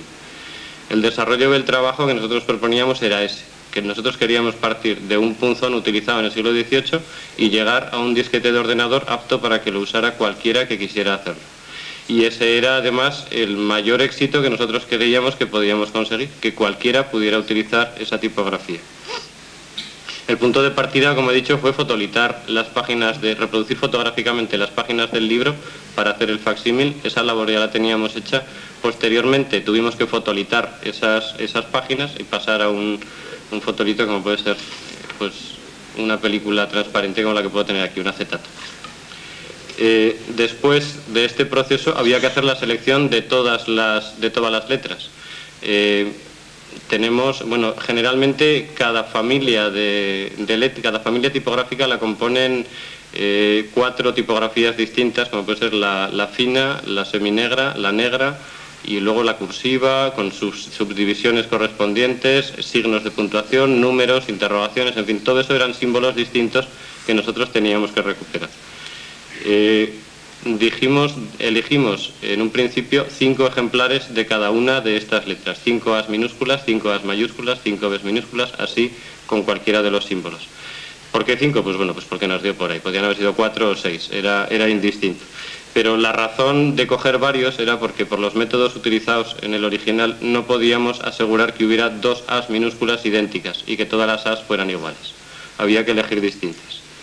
Se hizo una selección, después pasamos, esa selección obedeció a criterios de uniformidad de presión en el original que teníamos, de presión del propio tipo sobre el papel, de inclinación respecto a la horizontal, de tamaño y de calidad de reproducción.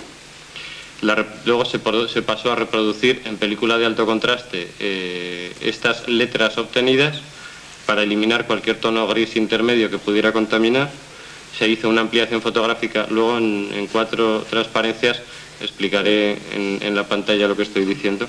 Se pasó a ampliar fotográficamente en un 500% aproximadamente cada una de las letras.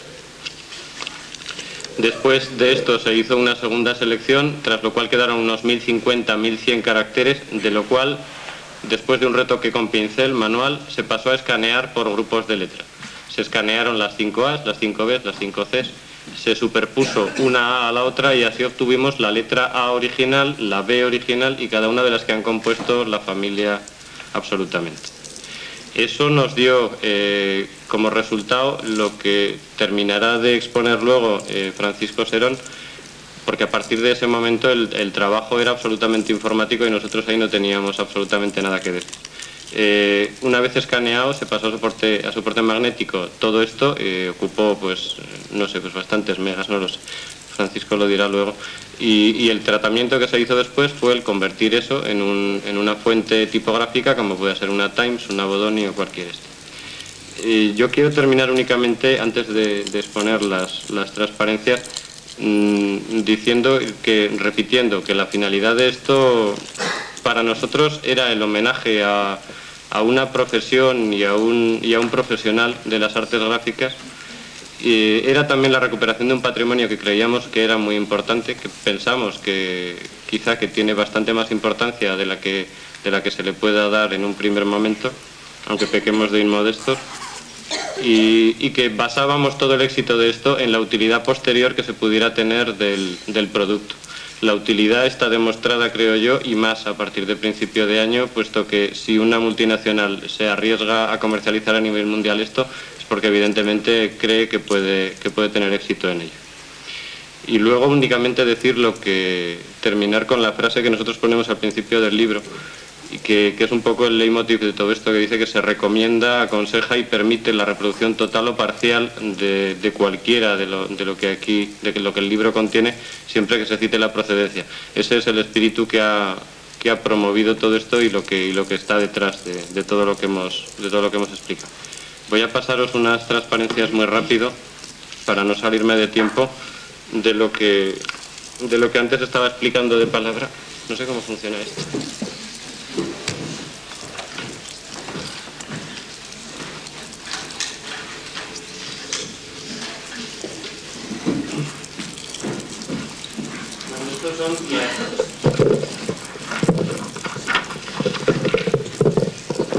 Estas son las marcas de impresor.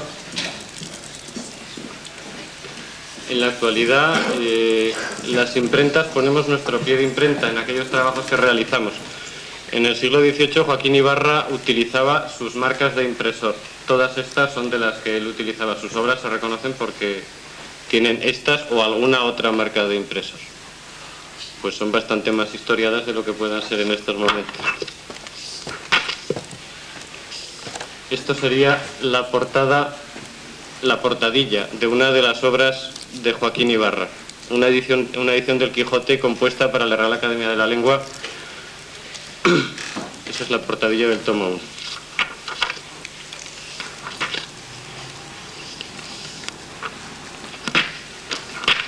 Esto sería la portadilla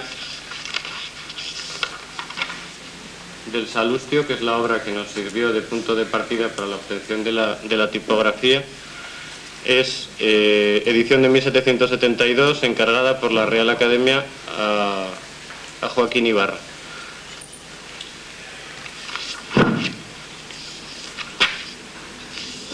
Esta es la primera página del prólogo. Esa es la Ibarra original, la que se obtuvo, el punto de partida de nuestro trabajo.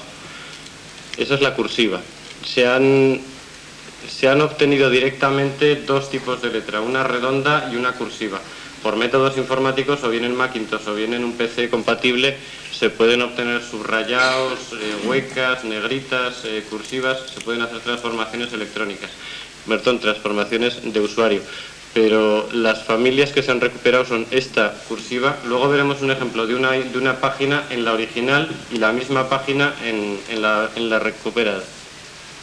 Esta sería la cursiva que, para mi gusto, y creo que coincidimos casi todos los que hemos trabajado, es la que tiene un trazo más particular. Yo he leído por ahí que uno de los comentarios fundamentales que se hace a la originalidad de esta letra es el carácter caligráfico. O sea, las componentes de todas las letras tienen un carácter que la hacen muy manual, de una escritura muy manual. Esto sería otra página del mismo libro en la que ya aparece alguna ilustración. Los grabadores que intervinieron en la edición del Salustio estaban reputados como los mejores grabadores españoles de la época.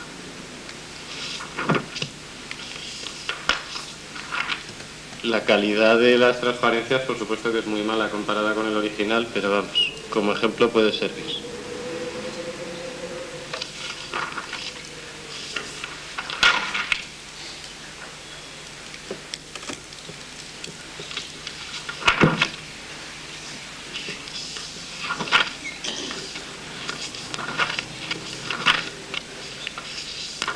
Aquí aparece la redonda.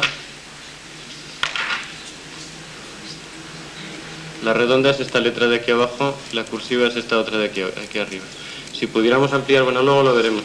Hay un ejemplo de lo que os decía antes, de que no hay dos letras iguales y por tanto había que coger varias de cada para hacer el trabajo.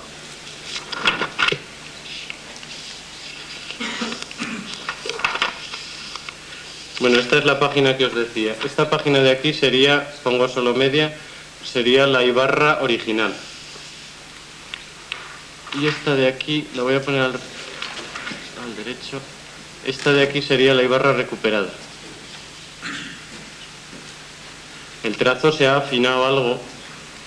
La razón, aparte de porque esto es una reproducción, es porque la Ibarra original hemos partido del libro. El libro estaba hecho, el paso del tipo al papel engorda el trazo de la letra. Entonces el trazo original tiene que ser más fino de lo que aparece en un libro. Entonces la letra de vuestra derecha, que es mi izquierda, sería la recuperada y la de aquel lado de allí sería la original. Ahí se pueden ver, bueno, hemos tratado de ser absolutamente fieles al original en todos los trazos y ahí se pueden ver las diferencias. Sobre este símbolo de aquí arriba os haré luego un comentario. Eso sería un número 5, aunque no lo parezca. Y ha sido una de las pocas cosas que ha habido que modificar por razones comerciales en la versión magnética de la Ibarra, la versión que va a comercializar AGFA. Es muy sencillo, AGFA nos dijo que con este 5 ellos no iban a vender ni una sola copia porque no lo iba a usar nadie, no se reconoce. Entonces que una de dos, o lo transformábamos o iba a haber serios problemas comerciales. Entonces se cogió un 3 y un 5 y a partir de esos dos números se construyó el 5 nuevo, que me parece que yo no podré enseñar el nuevo como no lo tengas tú por ahí, Paco. Y ya muy rápido voy a enseñaros el trabajo que se hizo. Este sería un ejemplo. En esta página cogimos esa X minúscula y esa Z minúscula de ahí y elegimos de toda la página esas dos letras, las aislamos del resto y las sacamos de ahí por procedimientos fotográficos. En esta página de aquí, esa N mayúscula de ahí.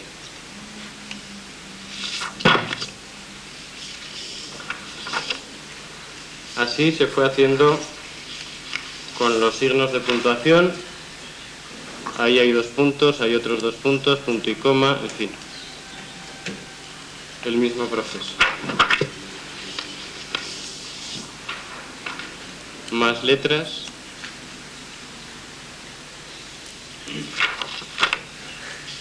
Una vez hecho eso, agrupamos lo que habíamos obtenido. Ahí están las 5 As mayúsculas, las 5 minúsculas, esto es de la redonda en todos los casos. Ampliamos, como os decía, y aquí se ve. No hay dos Bs mayúsculas iguales. Cada una está sacada de una página distinta del libro, pero no son iguales. Eso se ha ampliado en un 500% aproximadamente. Entonces, el siguiente paso era superponer esta encima de esta, encima de esta, encima de esta, y conseguir un trazo común a todas.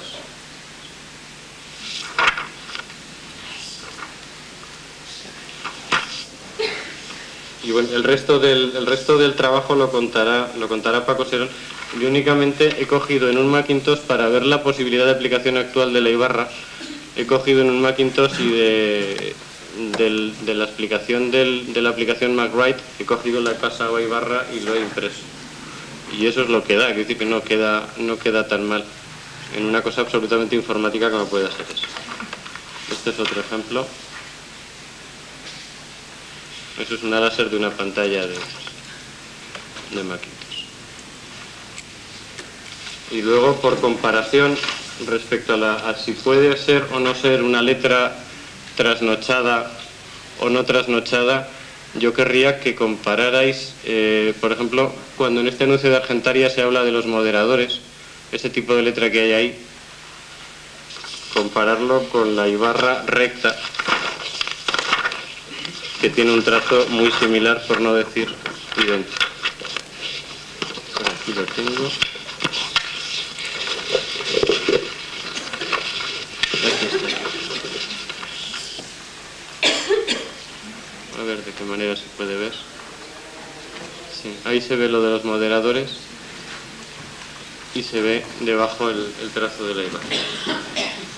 Esa ha sido la parte tipográfica del trabajo que hemos hecho. Francisco Serón a continuación va a explicar el resto del trabajo. En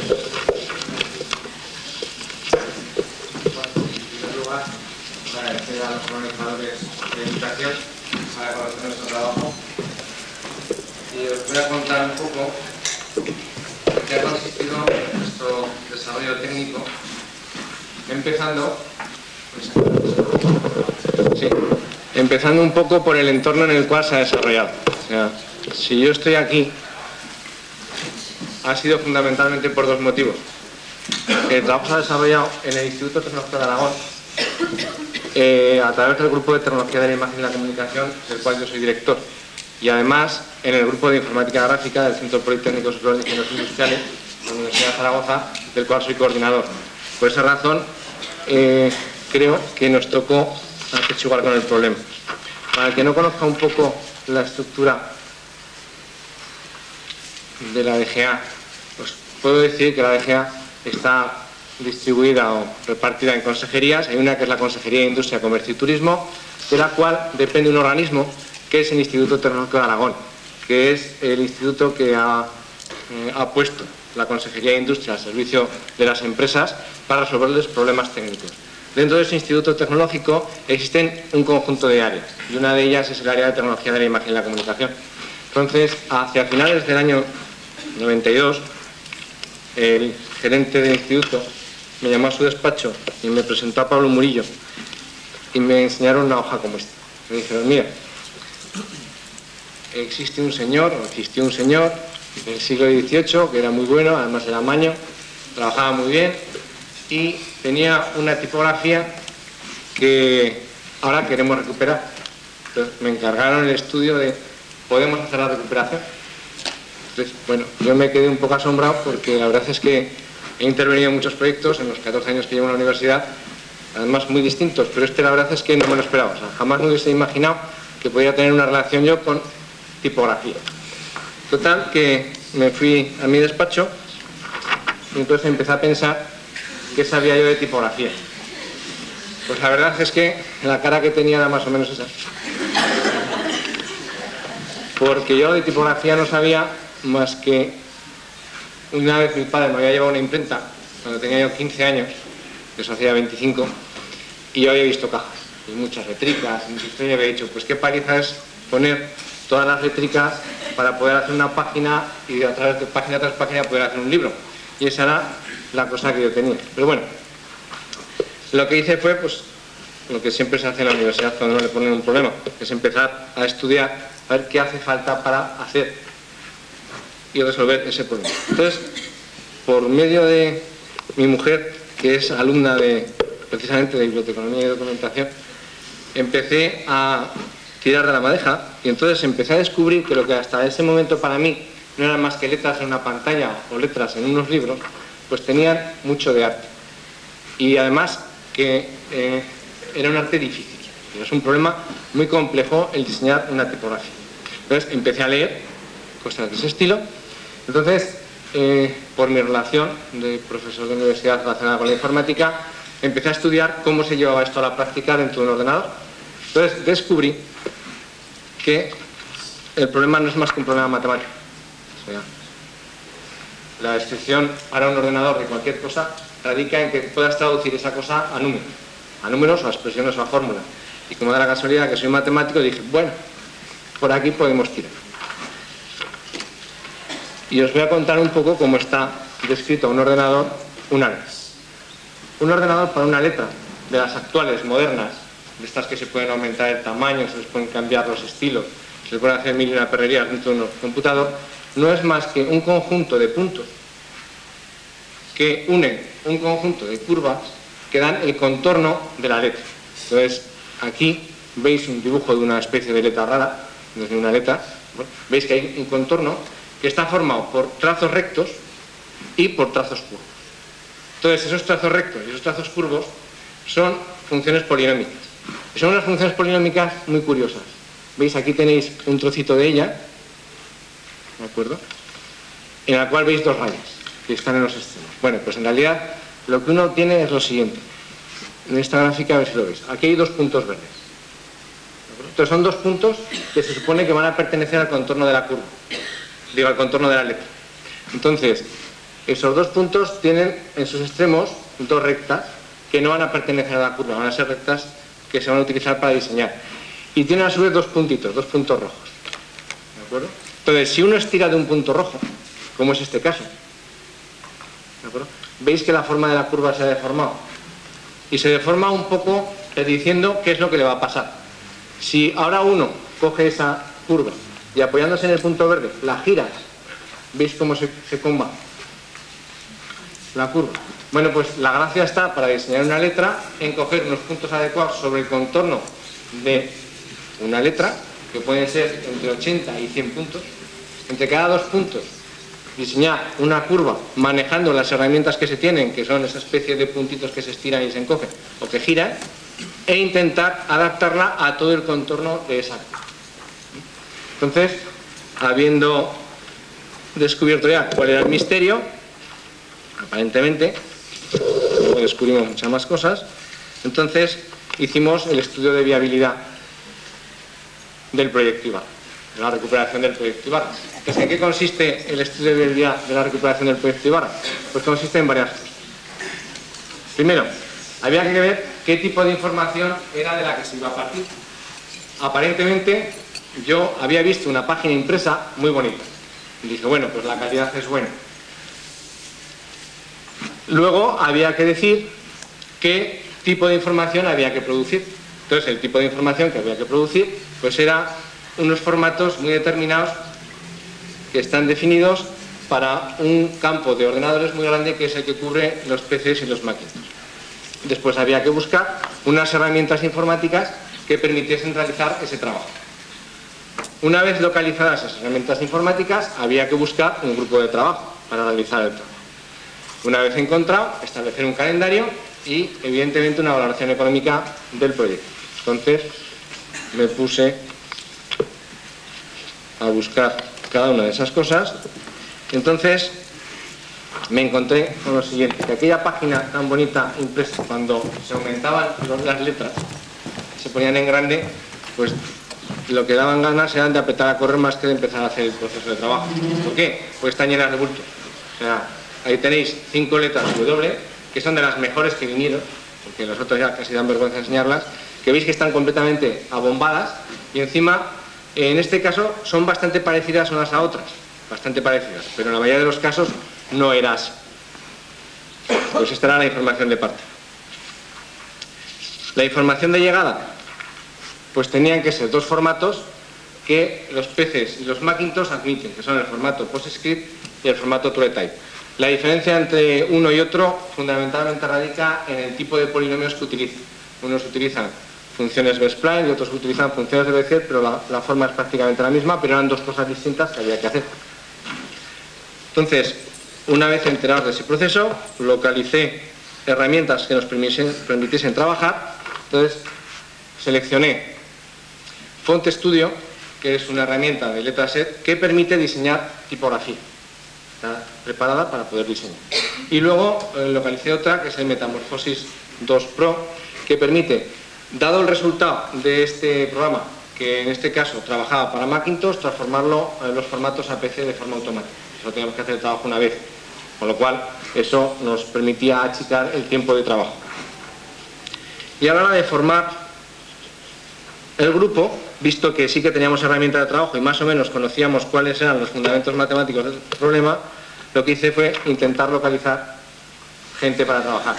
Entonces, eso en la universidad, gracias a Dios, es razonablemente sencillo. ¿Por qué? Pues porque estamos rodeados normalmente de gente que tiene muchas ganas de aprender y además les gusta estudiar. Entonces, esa es la mayor ventaja que podemos tener los profesores de universidad para podernos seguir quedando en la universidad. Nos suele gustar mucho estudiar, ¿no? Pero si no fuese porque hay gente con la que da gusto trabajar, posiblemente no estaríamos ninguno ya aquí. Entonces, esa gente son los alumnos. Entonces, dentro de los alumnos que yo tenía en ese momento, seleccioné dos personas. Una es Sandra Silvia Baldassarri, una estudiante que estaba haciendo la tesis doctoral conmigo, que había venido de Argentina, y un chico que se llama Ignacio Pulido, que estaba haciendo en ese momento su proyecto de fin de carrera con nosotros. Entonces, formado el equipo, nos dirigimos ya con la idea de que podíamos acometer el proyecto de recuperación de la letra Ibarra, y el conjunto de esas tres personas son las que llevaron a cabo el proyecto. Mi labor inicialmente ha sido el de responsabilizarme de que todo este trabajo haya salido adelante, el intentar preparar todo el proceso para que esto fuese posible, pero la labor de recuperación y la parte de artista hay que reconocer que ha sido tanto de Sandra como de Juan Ignacio.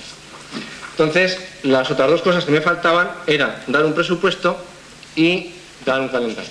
Entonces, del presupuesto, lo que sí que os puedo decir es que los profesores de universidad sabremos mucho de lo nuestro, pero de hacer presupuestos más bien no. Entonces, hicimos un presupuesto que nos permitió acabar con el proyecto, pero que en realidad no, por el dinero que se invirtió no merece la pena pegarse la paliza que nos tuvimos que pegar, ¿de acuerdo? Y luego el calendario no me lo dejaron poner, porque cuando yo llegué diciendo que necesitaba como mínimo 900 horas de trabajo para poderlo hacer, ellos me dijeron que sí, que les parecía muy bien, pero que tenía que estar hecho en 3 meses, empezando ya, porque tenían que hacer la presentación de la letrería no sé qué día, que parece que el primer día, nosotros empezábamos en enero, estábamos hablando de la primera semana de enero, y esto tenía que estar presentado el 19 de abril, o el 23 de abril, que es la feria del libro. Bueno, pues nosotros acabamos, pero todavía el libro no se ha presentado. Las cosas son como son. Entonces, ¿en qué consiste la recuperación del trabajo? Pues, como os lo acaba de comentar, ahí tenéis un poco un resumen de en qué consiste. Consiste en, dado un carácter tipográfico que se ha reproducido de manera fotográfica, ¿de acuerdo?, transformar esa foto en imagen, en una información que el ordenador sea capaz de entender, es decir, escanearlo. Entonces, escanearlo significa simplemente obtener un fichero de manera automática con los programas que existen en la actualidad, que te dan una información digital de la mancha, que sería este dibujo de esta G. Aquí. Ahora, esa mancha hay que buscarla en los contornos, matemáticamente. Entonces, para eso se utilizan lo que se denominan los vectorizadores. Un vectorizador es un programa que es capaz de reconocer unos contornos y de sacar unas descripciones matemáticas de esos contornos. Entonces, si tú le das un contorno arrugado, te da una descripción matemática arrugada. Bueno, pues esa es la que teníamos. Como en nuestro caso las cosas estaban muy arrugadas, las tuvimos que planchar. Entonces, el plancharlo es quitar todo lo de dentro y alisar la parte de fuera. Y una vez que ya tienes el carácter bien dibujado, al cual tú quieres, entonces se transforma a unos formatos que son el TrueType y el PostScript para los ordenadores Macintosh y PCs. Entonces ahí tenéis un poco la descripción matemática que os acabo de comentar anteriormente. Entonces el proceso nos dieron vía libre y empezamos a trabajar. Entonces, de cada uno de los 5 caracteres que nos habían dado, para obtener uno solo, lo que hicimos fue recortar trozos que nos gustaban de cada una de las 5, las que más veces aparecían, y construir uno solo. Todo esto ya desde un punto de vista de formato digital. Por ejemplo, tenéis la W. Pues la W, la veis que está con un... Bueno, en el teléfono no sé si se verá, pero si se pasase la mano por ella pincharía. Está llena de esquinas y además está muy abombada. Entonces, el ojo, aunque parezca mentira, estos abombamientos nosotros lo que hicimos directamente fue vectorizar e intentar imprimir, entonces los detecta enseguida por muy pequeñita que sea la letra. El ojo es muy fino para detectar detalles. Entonces, empezamos a trabajar con eso. Y las fases de trabajo, de lo que nosotros creíamos que era el trabajo inicial, fueron 3. Primera parte. Esto para cada uno de los caracteres, que nos ha dicho que son 1000 y pico. Entonces, coger y meterlo en un vectorizador automático y a ver qué salía. Entonces, ahí tenéis lo que salía con el vectorizador automático, que de alguna manera, con un planchado automático también, dejaba como resultado esto. Entonces, si os fijáis ahí hay una W que está como muy segmentada. Es decir, todos los bollos se le han ido, pero los transforman los bollos por segmentos de línea recta. Con lo cual queda una W muy picuda. Y todas las curvas, que es lo que le da la gracia a la letra, desaparecen. Entonces, evidentemente, esto es inaceptable. Primer paso por los 1000 y pico caracteres. Segunda fase. Bueno, pues entonces cogemos uno por uno, cogemos cada una de sus curvas y empezamos a estirar de los puntos como si fuese chicle para transformarlo de forma suave sus contornos. Entonces ahí tenéis el segundo paso para esa W. ¿Veis que se han suavizado los contornos? ¿De acuerdo? No está mal como letra, pero al hacer eso con cada una de las letras, tanto mayúsculas como minúsculas como símbolos, resulta que cuando las pones todas juntas, la coherencia de la letra no está. Porque la coherencia de la letra se la da en que todos los remates son del mismo tipo. Entonces, el remate que podíamos tener de gota en esa W, que la habíamos hecho para esa W, cuando la cogíamos para la A, la cogíamos para otra letra, pues no sé, más o menos tenía forma gota, o todos salían en el mismo sitio, pero no era la misma gota. Con lo cual la coherencia fallaba.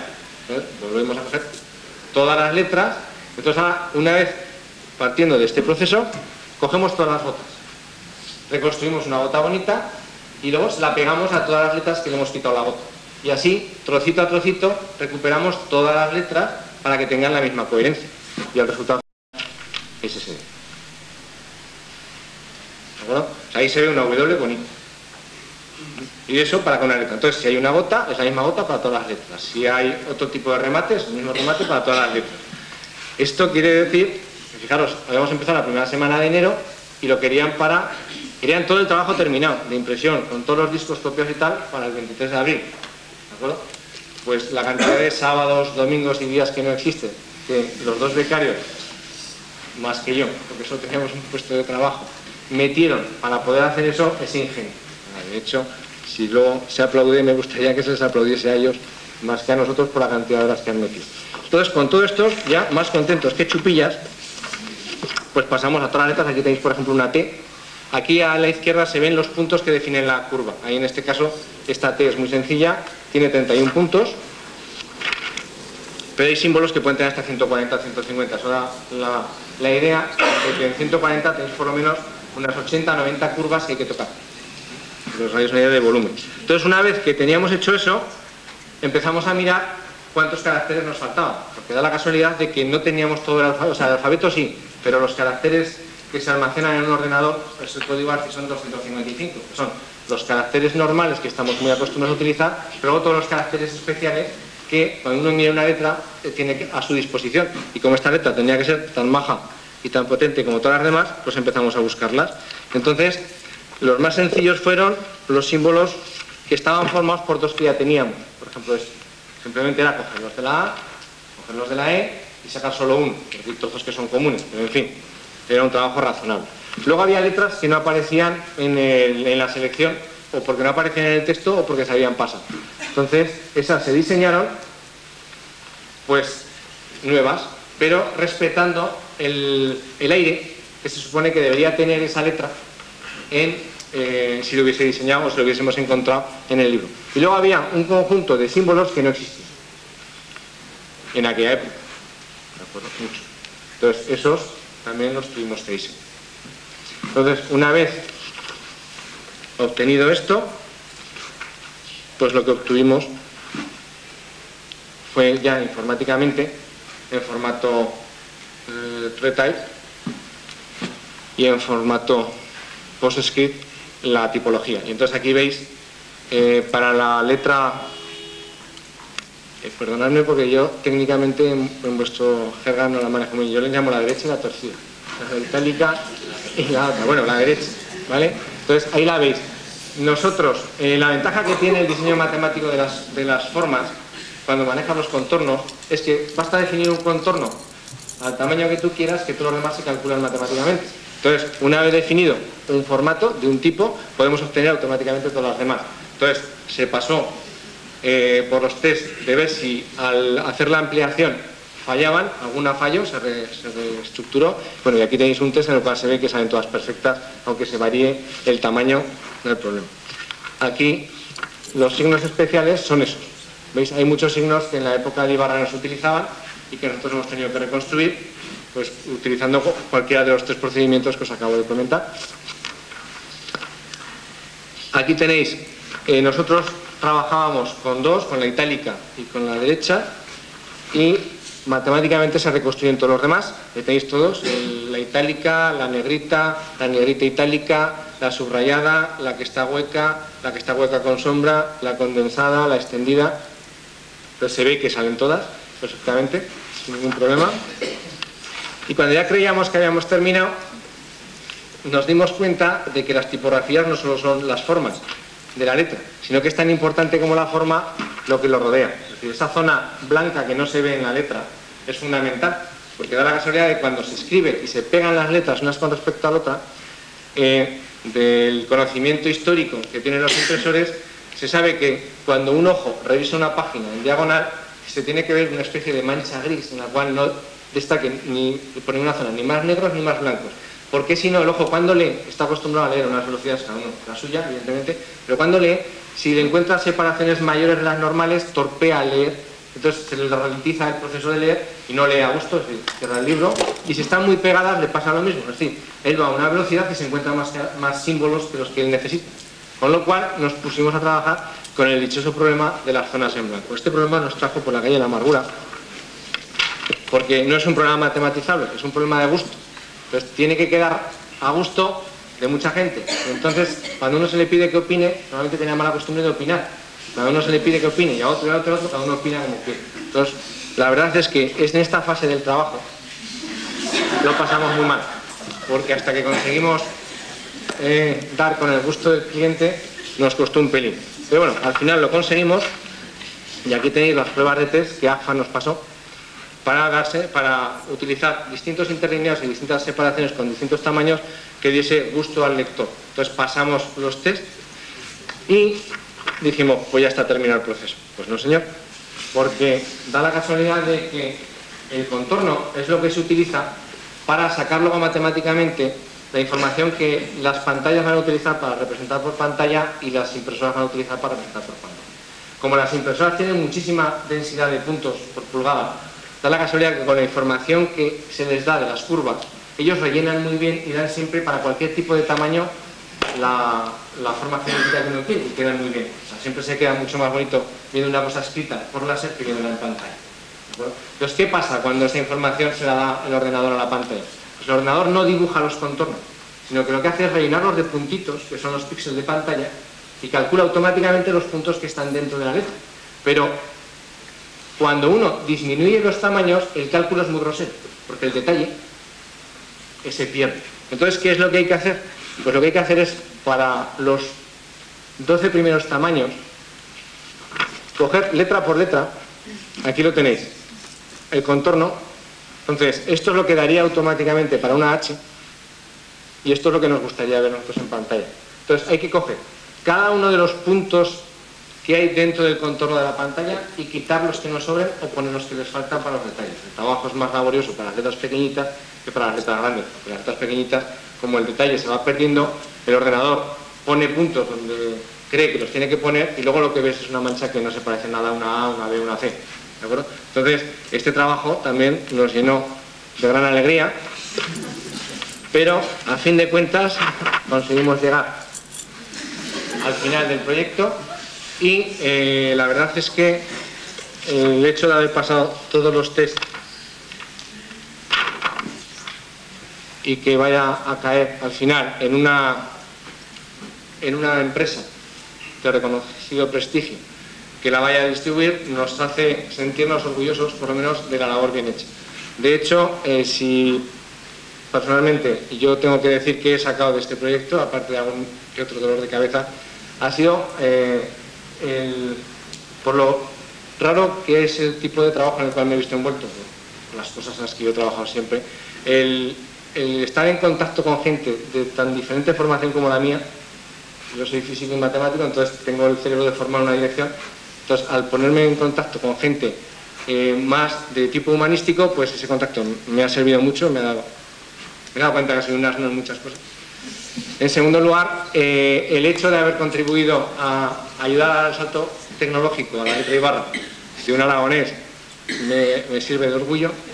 Y en tercer lugar, decir pues que ha sido un proceso muy agradable trabajar con mis colaboradores habituales en un trabajo no habitual y junto con mis compañeros y nada más.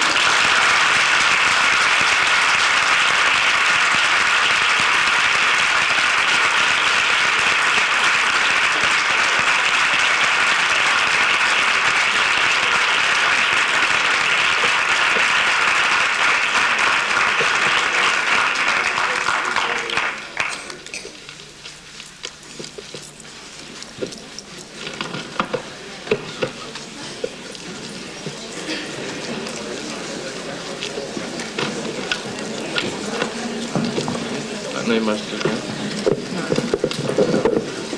Gracias por vuestra asistencia y ahora, si os parece bien, pasamos a tomar un vino de honor. Solos.